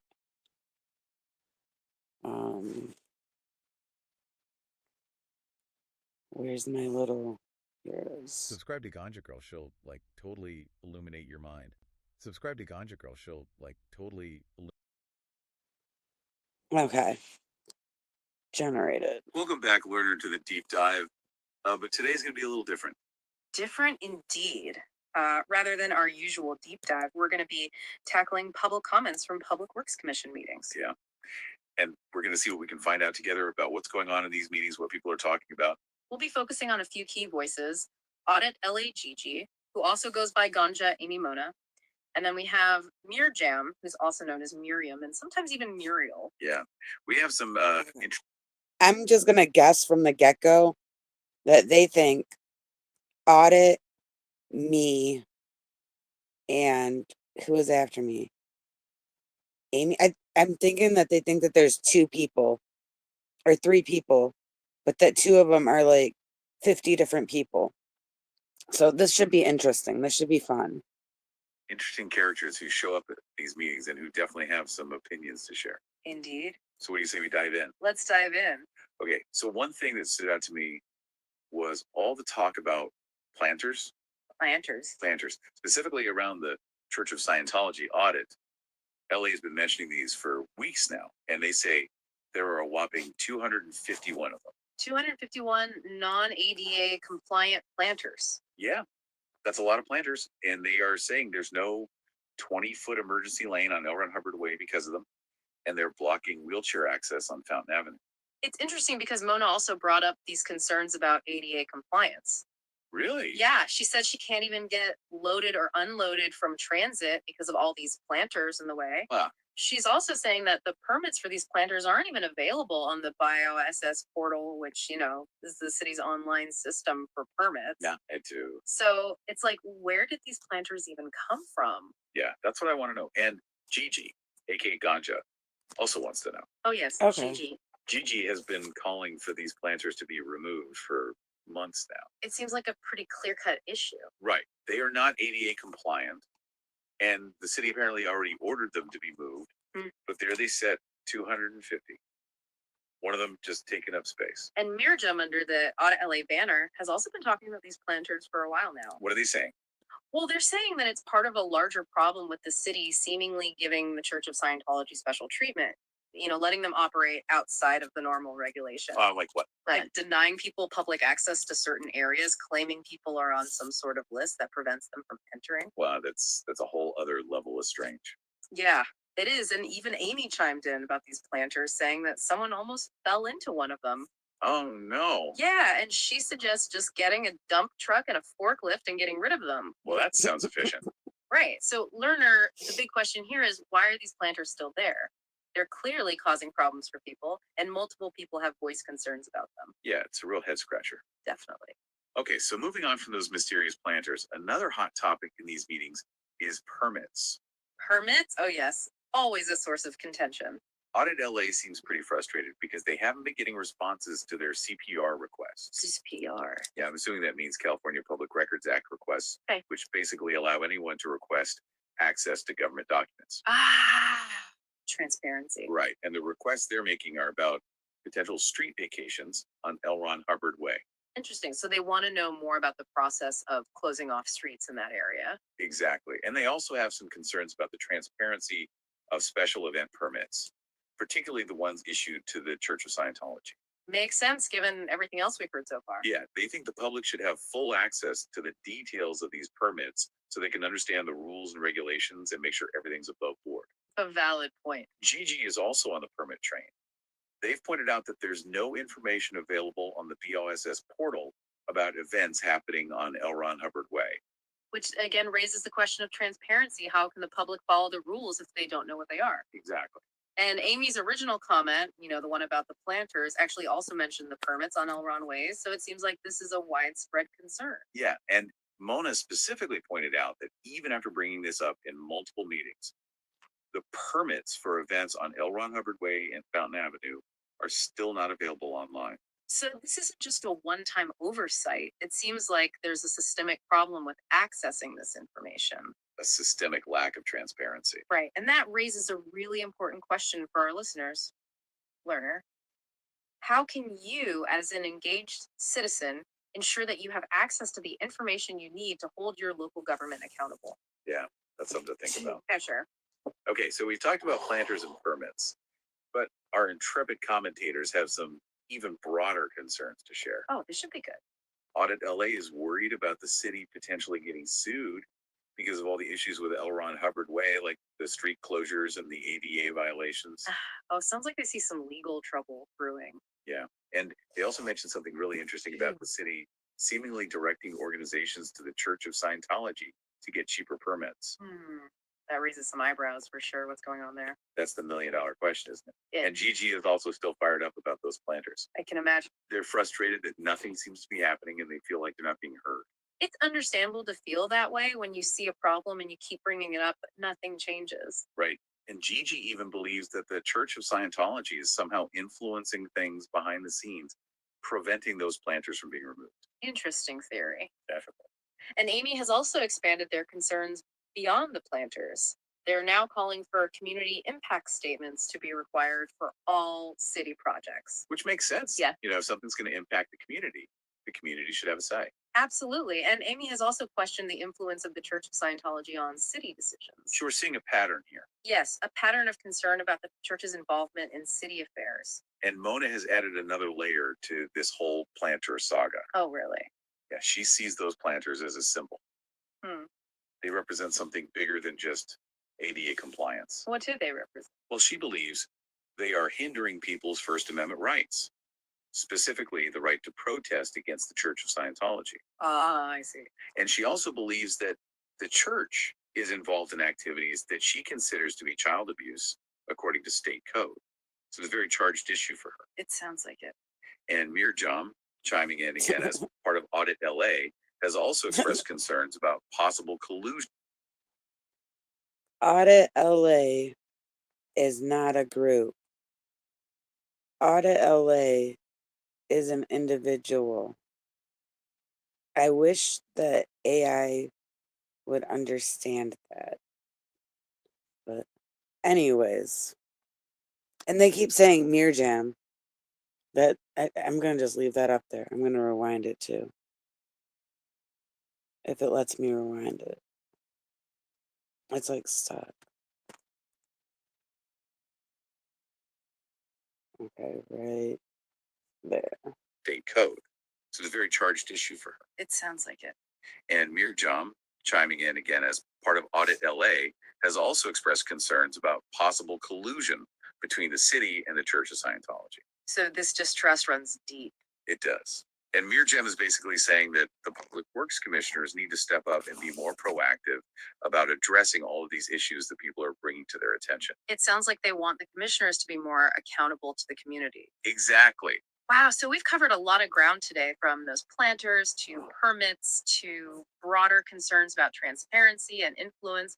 It's clear that these commenters are passionate about their community and they want to see things change. Yeah, they're not just complaining, they're actively trying to make a difference. Yeah, absolutely. And they're raising some really important questions about how our city government operates.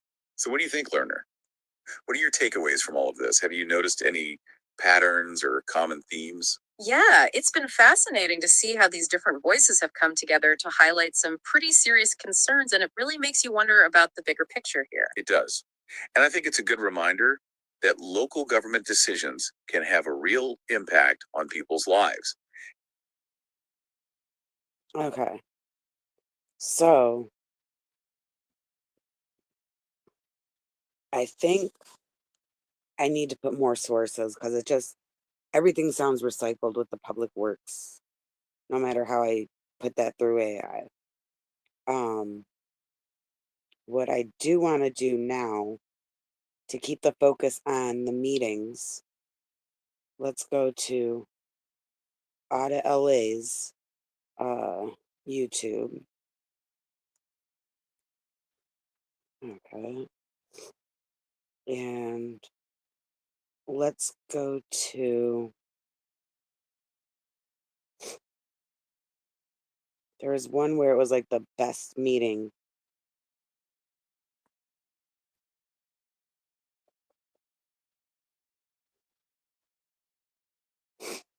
And it wasn't too long ago. Okay. Best Public Works 214. These are people who grew up in it, who are horribly abused, and there's so many more. They may not all be public, coming out having channels, but they are trying to get a voice. Thank you. Oh, I was wondering why it was mid comment. I had started watching this before. We have one general person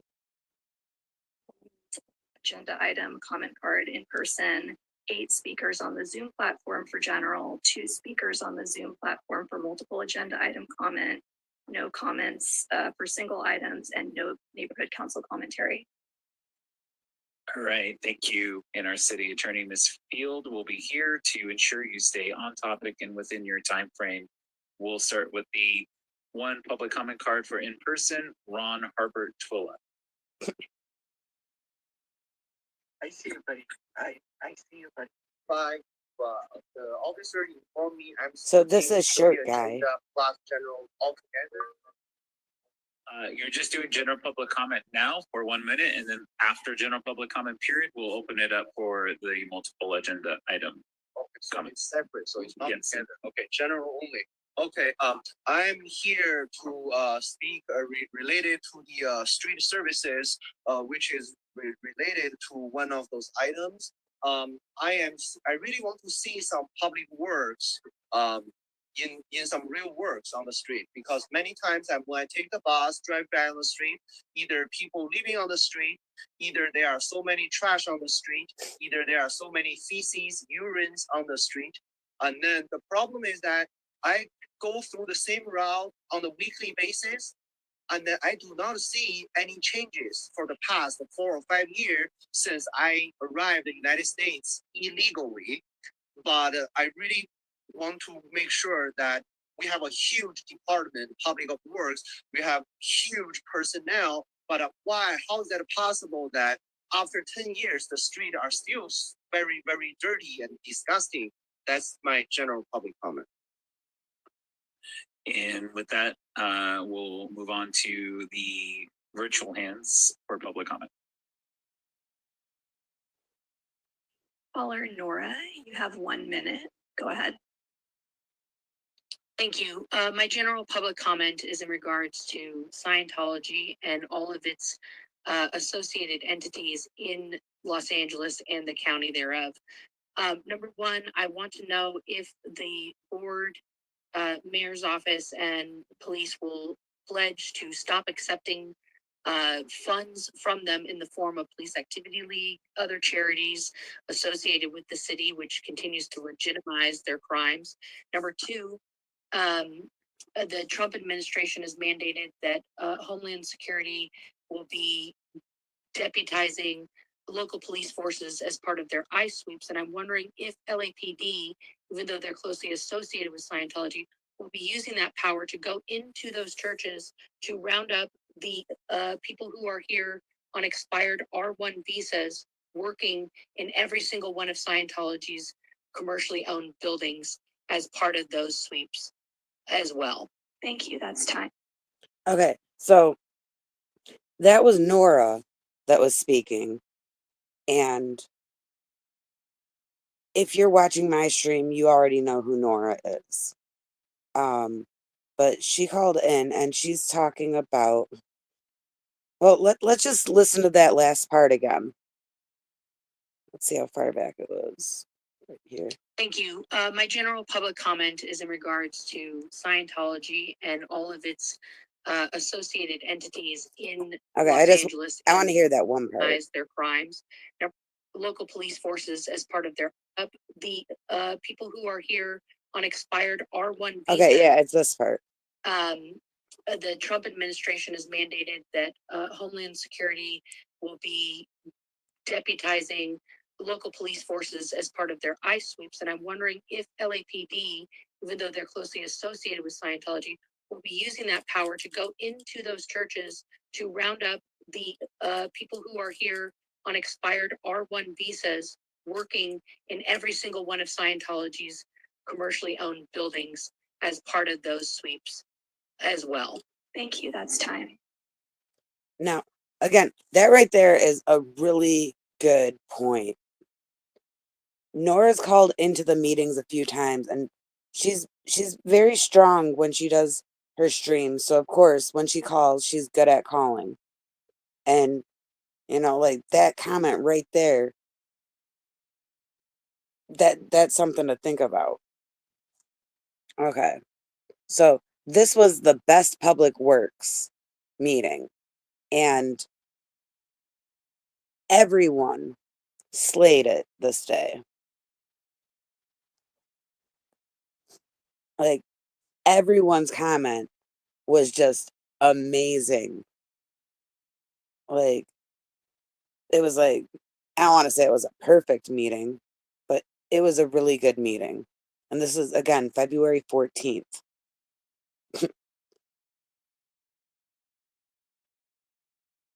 Caller Audit LA, you have 1 minute. Go ahead.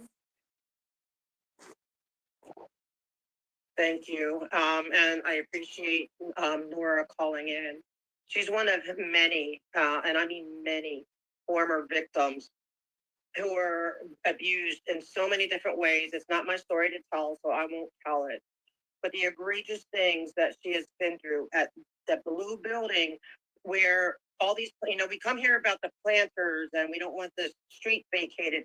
Well, the reason why we don't want the street vacated is because they don't want eyes on the horrific human atrocities that are going on behind those blue walls. And if you don't believe that that is going on, I would ask you to watch Nora's channel, Oh No Nora, and other survivors' channels like Laura FM, LARA FM, and literally search. These are people who grew up in it, who were horribly abused, and there's so many more. They may not all be public, coming out having channels, but they are trying to get a voice. Thank you. And it's so frustrating when you call in and they only give you a minute. You used to get more time before they changed the rules, but it's limited to just a minute. And it's really disappointing that they cut people off, not just mid-topic, but mid-sentence, mid-word. But we all do our best, though, to get multiple topics in that minute, though. And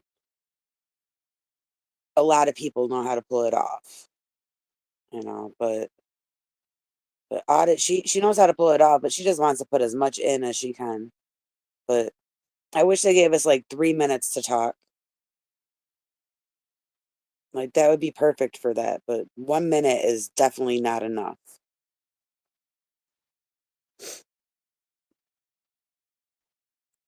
Thank you, Kathy. That means a lot. Like, I put so much energy into this, by going to 3 meetings a week.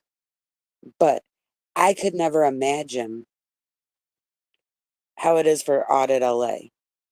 She goes mainly in person and not just to the public works meeting. She goes to all the meetings. Like I appreciate her so much. Like she's putting so much in, and if I feel like I'm putting a lot of energy in, times that by like 1,000.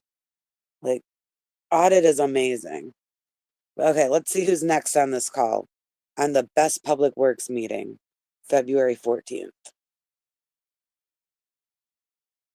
Caller Jill, you have 1 minute. Go ahead.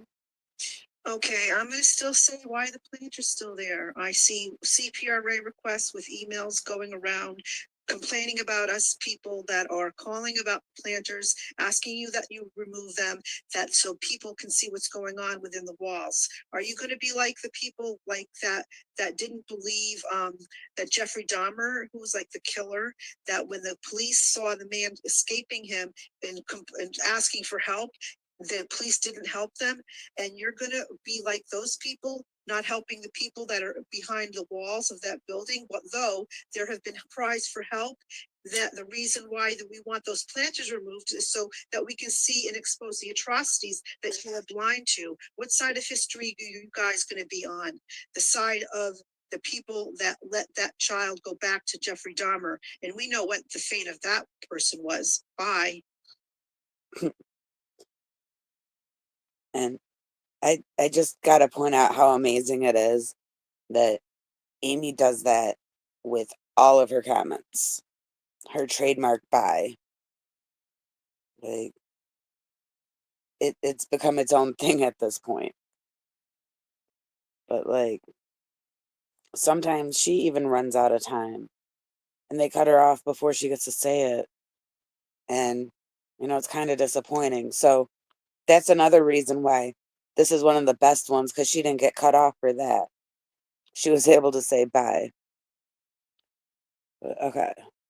So I don't know how many people spoke yet, but this was like a full roster. Thank you. They are so frustrated. Caller Yvonne, Oh. you have 1 minute. Go ahead. And by the way, there's going to be Mona in the background because this was screen grabbed from Mona's live, because when Audit can't make it to the actual city hall because it's raining or whatever, or even when Audit's there in person, Mona's the one that she has the Zoom call up on her screen. So let's see. But they said Yvonne is next. But that's why you hear Mona. Thank you. I want to offer a caution, a concern, and a request. This is not a protest.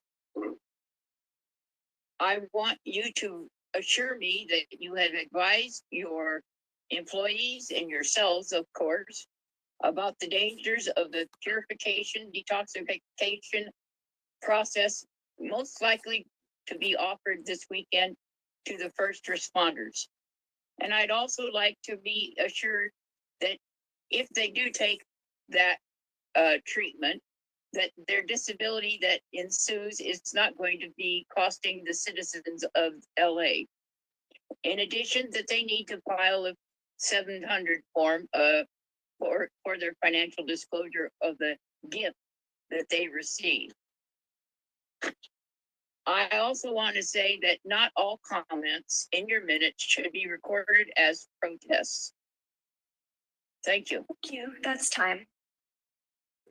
Okay. So what Yvonne was saying was this was right before they had an event where it was like the first responders or something after the fire, and they do their purification rundown, which most of us know what that is, but they pump you up on a bunch of like niacin and vitamins and make you go in a sauna for like hours and hours. And I don't even know all the details, so I don't want to say something wrong, but it's been said by like legitimate doctors that that amount of niacin is really, really bad for you. And staying in a sauna for that amount of time is really, really bad for you. And Scientology uses it as a way to purify, which sounds so good. But everything I've heard about it sounds really bad for your health. So I'm glad that Yvonne was pointing that out to them. She was trying to warn them to let their employees know, like, if they're there and they get approached, you know the risks of what the purification rundown is. So it's like there's a lot of repeat topics a lot, but I like when there's different topics. And I think that a bunch of people were talking about this too. But it's like, it's not just the planners and the permits. There's other stuff that pops up too. Caller Miriam, you have 1 minute. Okay. Go ahead. Miriam now.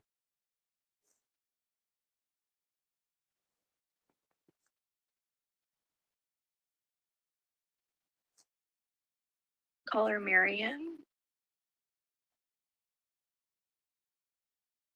Yes, can you hear me? Yes, go ahead. Okay. Thanks to the CPRA request regarding Scientology matters, like the sidewalk blocking baby caskets, we now see the lies and the misinformation the cult is trying to feed the Bureau of Street Services, just to avoid following the rules set for all. I want to highlight something I found shocking. Audit LA, the lovely lady in an electric wheelchair you have personally met multiple times, the one who is working tirelessly at the City Hall for disabled rights and victims of Scientology, is being labeled the main agitator, I'm sorry I'm laughing, of Scientology, simply for raising concerns about ADA violations on L. Ron Hubbard Way and abuse within the cult. It's time to call their bullshit and enforce the rules. Happy Valentine's Day. Now, I love how Miriam calls them baby coffins, or is it caskets? I don't know.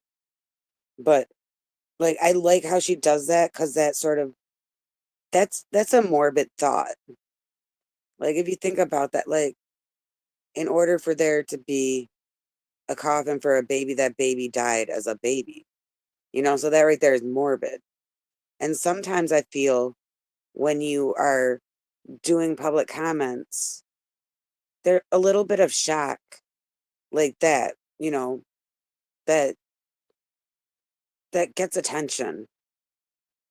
And like, I don't know, it's a really good idea. Like, that's her catchphrase now. Just like Amy has her bye. But Miriam is super good at that. And the line right after that, she's talking about, being shocked. And like I said, sometimes shock and awe to a certain extent is a good idea for a public comment. But with everything, you do have to have a balance. Don't go too crazy with it. But okay, who's next? Thank you. Caller Nisa, you have 1 minute. Go ahead. Can you hear me? Yes, go ahead. Okay. They still didn't move those planters. I see it every activity on that street on YouTube, and like every other person in America in the world. Now, other than those planters not being moved, there are people in those buildings that are slave label, didn't the speech I gave you about Abraham Lincoln's Emancipation Proclamation freeing those slaves mean anything to you? I mean, come on, people, you can easily send trucks to those streets and have them removed. And just because people are protesting doesn't mean they need to be arrested. The only people that need to be arrested is David Miscavige. That's time. Caller agitator number 2. You have Okay. And now Nisa's been calling in as of late, and she's feisty, and she has a lot of good points, and you can hear her passion in it. And like she referenced there, she had previously spoke about the Emancipation Proclamation and Abraham Lincoln, because a lot of things to do with the Sea Org seem to be slavery, or at least indentured servitude, and she has some really good points. She's a great new addition to the people that have been calling in. But she's been calling in for a while at this point now, but she's doing really good. Now this one, agitator, I forget what agitator this is. Is this, I don't know, is this of 1 minute. Go Mona? ahead.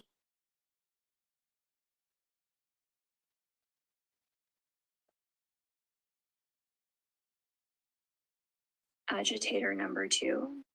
You have 1 minute.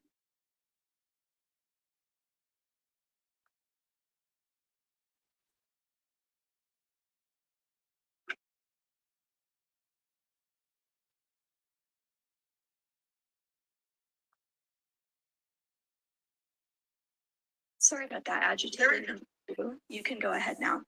Thank you. I was looking. Okay, so agitator number 2 is Mona.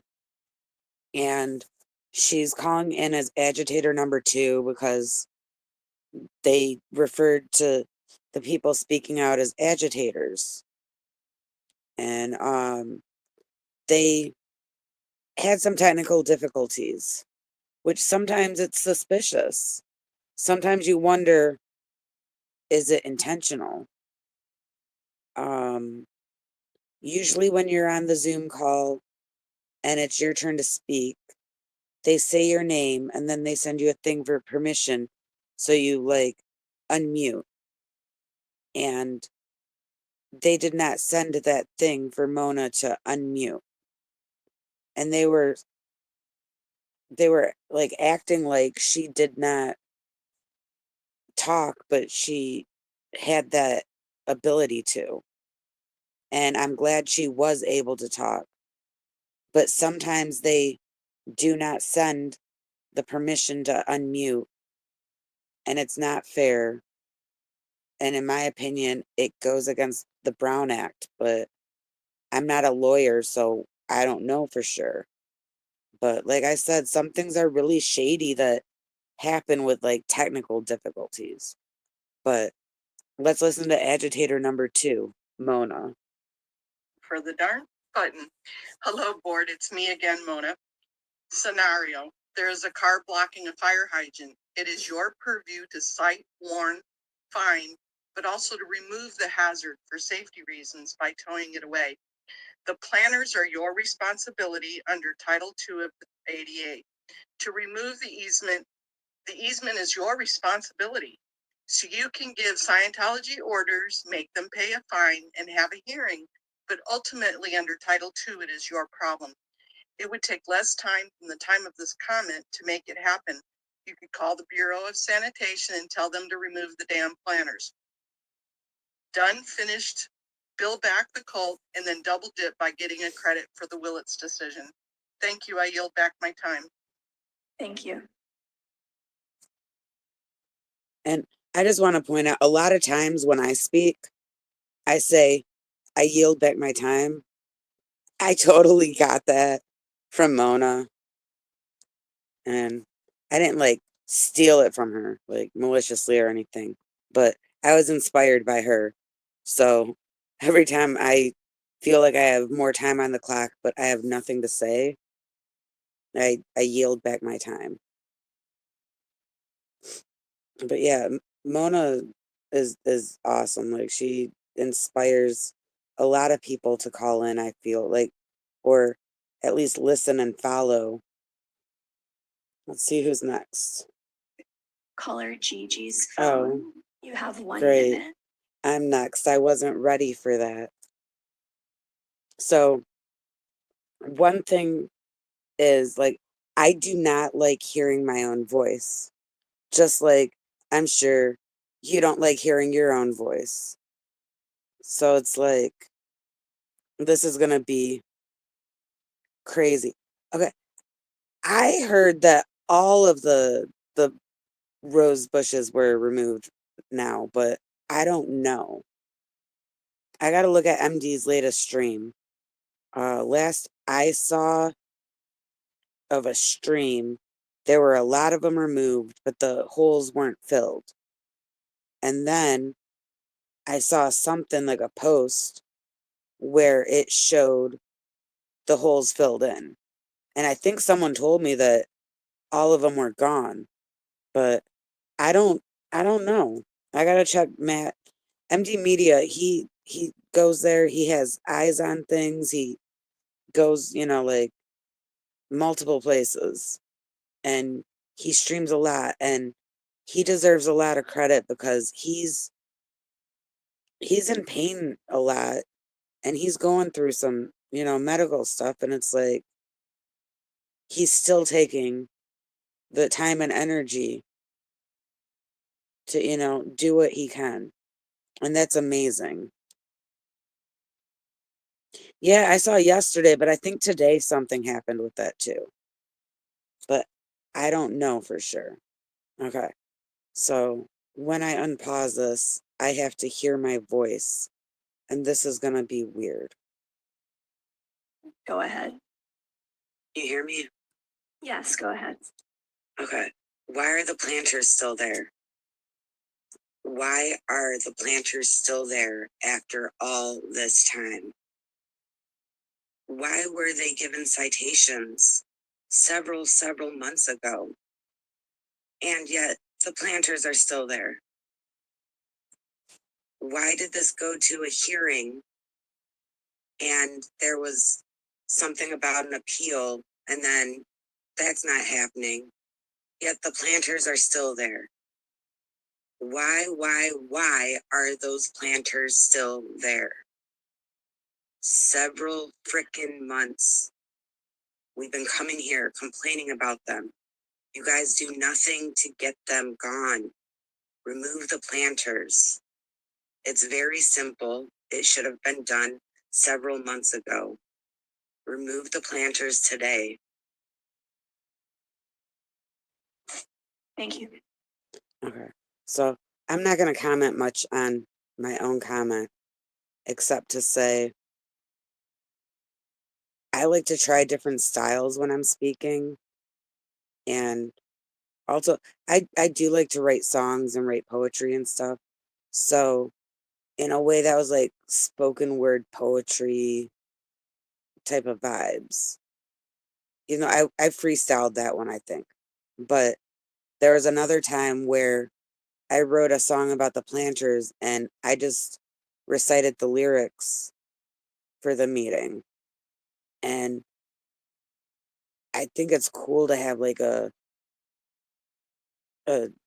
way to make it different, so it's not like I'm just saying the same words over and over. So I try to make each comment that I make sound different from the comment that I made the week before. And then the comment I made the week before that was totally different too. Or at least I try. But let's see who's next. President Corsand, we have one additional hand raised. Are you right if I check to see if they'd like to make a comment? Yes, please. Caller Juju, are you wishing to offer general public comment or multiple agenda item comment today? General public comment, please. You have 1 minute. Go ahead. Yes, I'm here to correct some verbiage that Scientology likes to use. Protesters, agitators, anti-religious, bigots, things like that. We are not any of those, really. We are, some of us are protesters, but it's not a group organized protest. We are people individually here to make the community and the council and the police aware of the crimes that are going on in that building. A protester who was taking a nap in his car was swatted the other day, right on the corner of L. Ron Hubbard Way. The planners, there was so many police around, the police could barely get planners. There were like police officers and the protester in handcuffs, and it was a fake call by Scientology. They said he had a gun. He could have been murdered or slaughtered right there in the middle of the street. Thank you. These people President? And again, like it's really frustrating to me when someone is in the middle of saying something and they cut them off right there. Like, if they would show us a timer on the Zoom and we would know what our time is, we could wrap it up when we know time is running out. There's other Zoom meetings where they have the ability to put the timer on the screen. They also could move the camera slightly to the right when they do their Zoom, and there's a timer there that they could just put on the camera.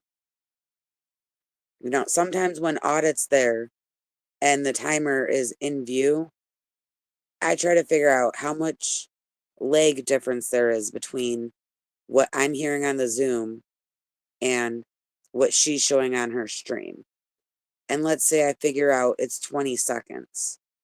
I can kind of look at the timer and figure out when my time is running out. You know, or I could pull up a stopwatch and time myself as I'm speaking. But why should I have to go through extra steps when they can just put the timer up there? And I'm glad that Juju called. It sounds like she got in there after they had, you know, asked us if we were speaking. So I'm glad she was able to get in. A lot of times, the President Corson, he just does the minimal of what is necessary. He will ask the city attorney legally what he has to do. And, you know, they'll tell him, oh, well, we've exceeded the 10 minutes and that's all that's required. And then he'll deny someone their time to speak. You know, so I'm glad that she got in because sometimes they play games. And that's it for our hand raised for general public comment. Thank you, Ms. Mattson. With that, we'll close the general public comment portion of today's meeting and move on to multiple agenda items public comment. The board will provide an opportunity for members of the public wishing to speak on more than one agenda item during multiple agenda item comment for up to 1 minute per item, up to a total of 3 minutes per meeting. This is the only time to speak on more than one agenda item. And we'll start with the in-person card for Ron Harbert.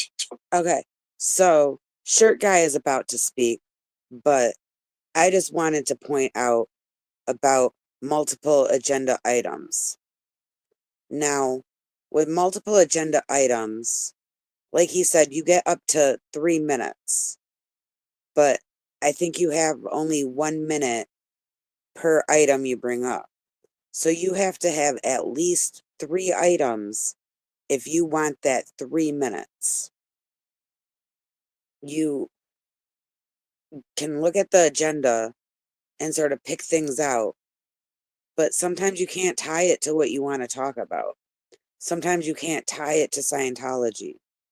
So it's really hard and it's really frustrating, but there's a way to do the multiple agenda items and tie it to Scientology. Audit is really good at doing that. And sometimes she doesn't tie it to Scientology, but she'll tie it to like ADA concerns. And that kind of is a Scientology thing because of all the ADA noncompliance that Scientology is doing. Not to mention their alleged beliefs about people that are disabled, and their views on them. But like a lot of the times, what I do with multiple agenda items is if it says that they're paying money for something, I just talk about ways they can make money from Scientology or metered parking or whatever. Or if they mention something about the streets, but they don't give any details, it could be any street. So talk about L. Ron Hubbard Street. Like, if you can learn how to do multiple agenda items, that's like the next step. Like, first there's public comment, you just dip your toes in. But multiple agenda items, like a totally different beast. And audit and Yvonne and Henry, he calls sometimes and he does some really good, informative comments on multiple agenda items sometimes. Like, I try sometimes, but I don't even feel comfortable doing it. Allow for items 2. Again, this is Shirt Guy. I will start with item number 2. This is a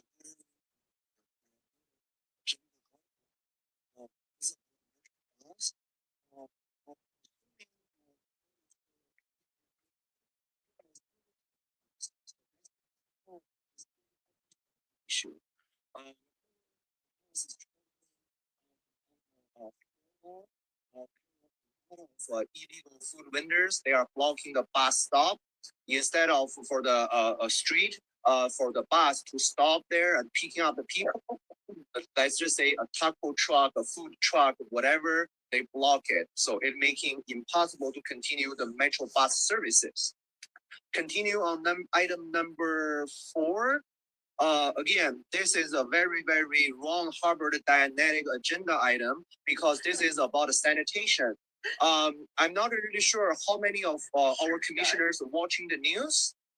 If you do watch the news, you will see KTLA, the residents are complaining we have illegal trash dumpster in our neighborhood. We call the public works, we submit a service request. After 1 year, the illegal trash dumpster still there. Why? I mean, this is a very dynamic board. Continue on number 8. This is very interesting. The street services, very, very dynamic street services.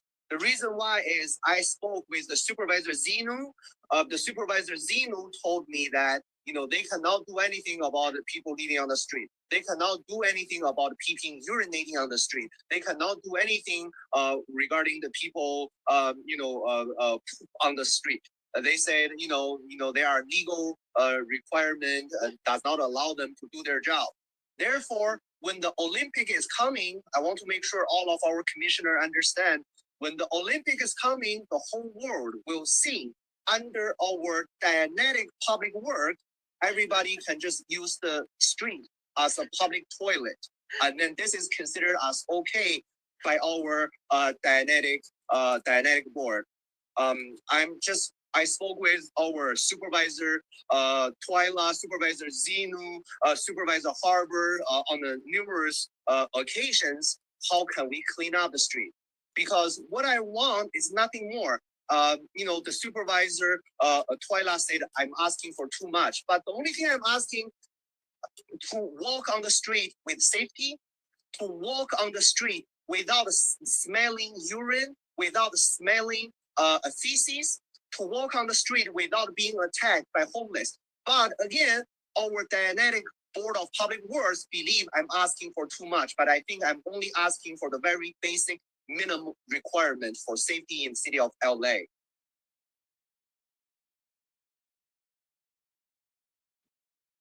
Thank you, Ms. Madsen. We can move on to the virtual platform, please. Yes, thank you. Audit LA, you have 3 minutes. You can go ahead. Thank you. Okay, let's start off with the sanitation. You know, L. Ron Hubbard is correct. You can make a report a year earlier and then it's still, like me and a bunch of us, okay, with these planners.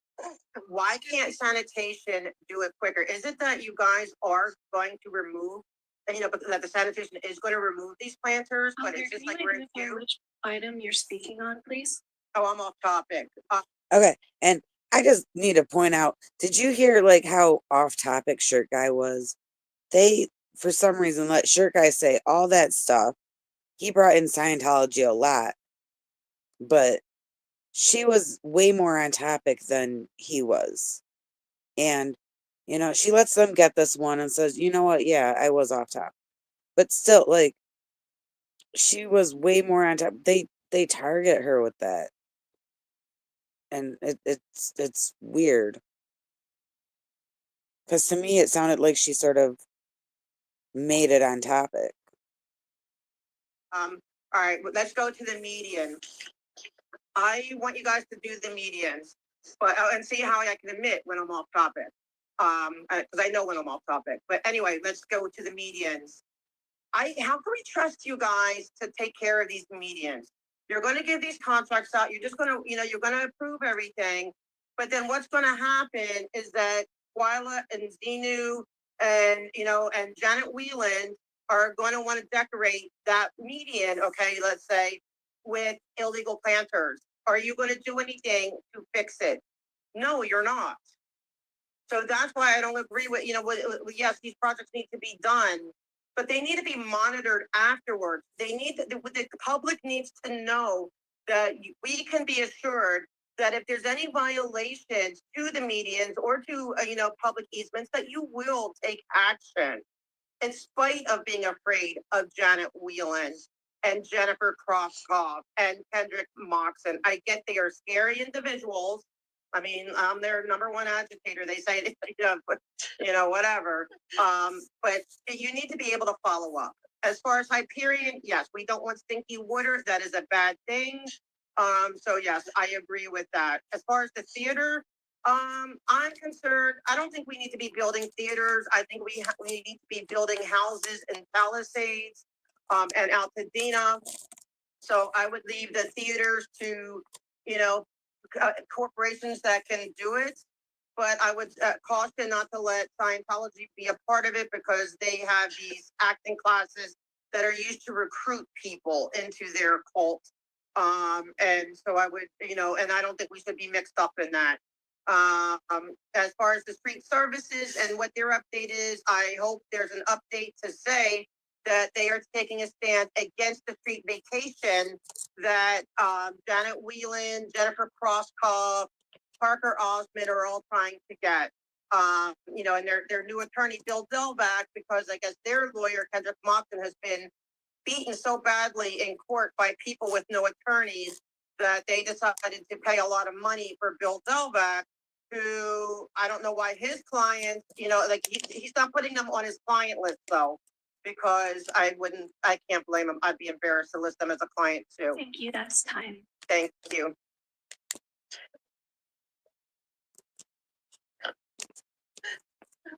Caller Yvonne, you have 3 minutes. Go ahead. Thank you. I read ahead of the minutes, and so last meeting's comments were for this meeting, and I apologize for that, getting out of sequence. The headwater control system, the component that is being replaced, should have been replaced in the prior retrofit and restoration project. You replace all parts that are available when it's disassembled the first time. When you repeat it, you're doubling the labor and therefore doubling the cost, and not really extending the life of the system. Please watch out for that in the future. Number 3, the theater. I'm for public theaters.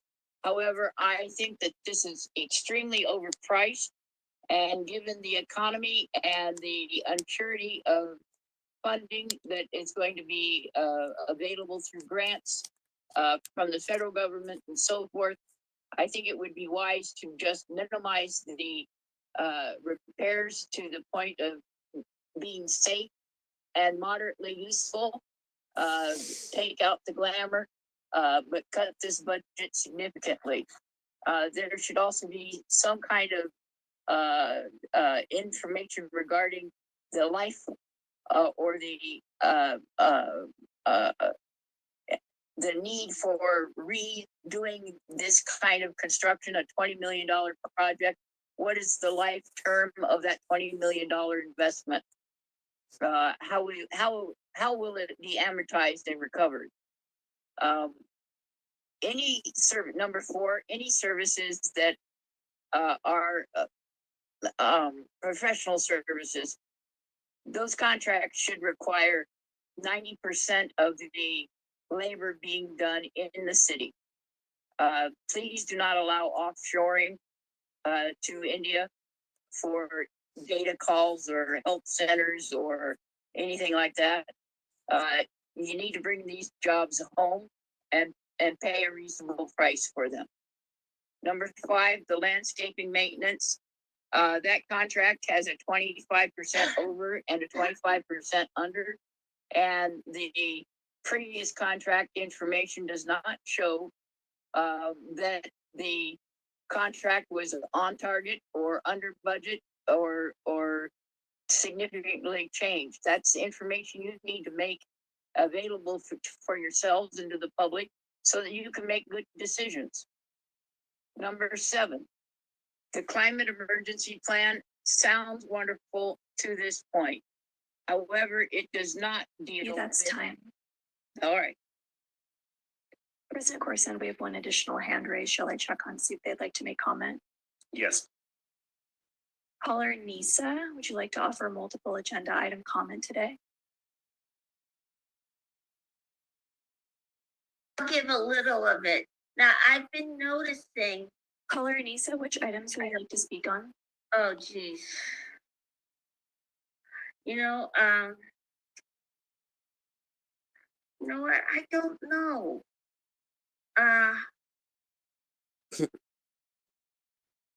What's item 2?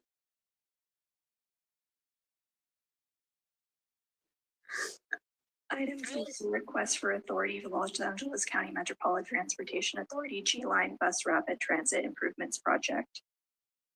Yeah, okay. About that. You have 1 minute. Go ahead. Okay.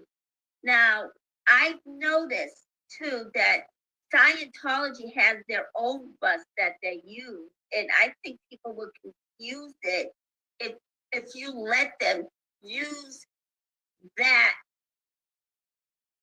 bus right along with the other buses. I mean, I would be confused if they would use that bus, and plus they use tents, and they have everybody crammed into one bus.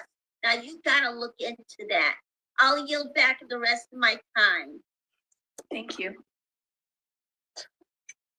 Okay, and that's the end of the Best Public Works from February 14th. Nisa, she was really strong with trying to do multiple agenda items. Her tactic of taking the time and asking what item 2 was about, you know, like, she did really good with that.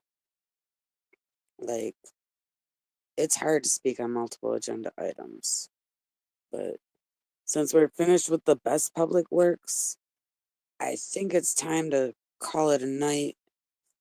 I'm gonna try to stream more meeting content. So probably tomorrow.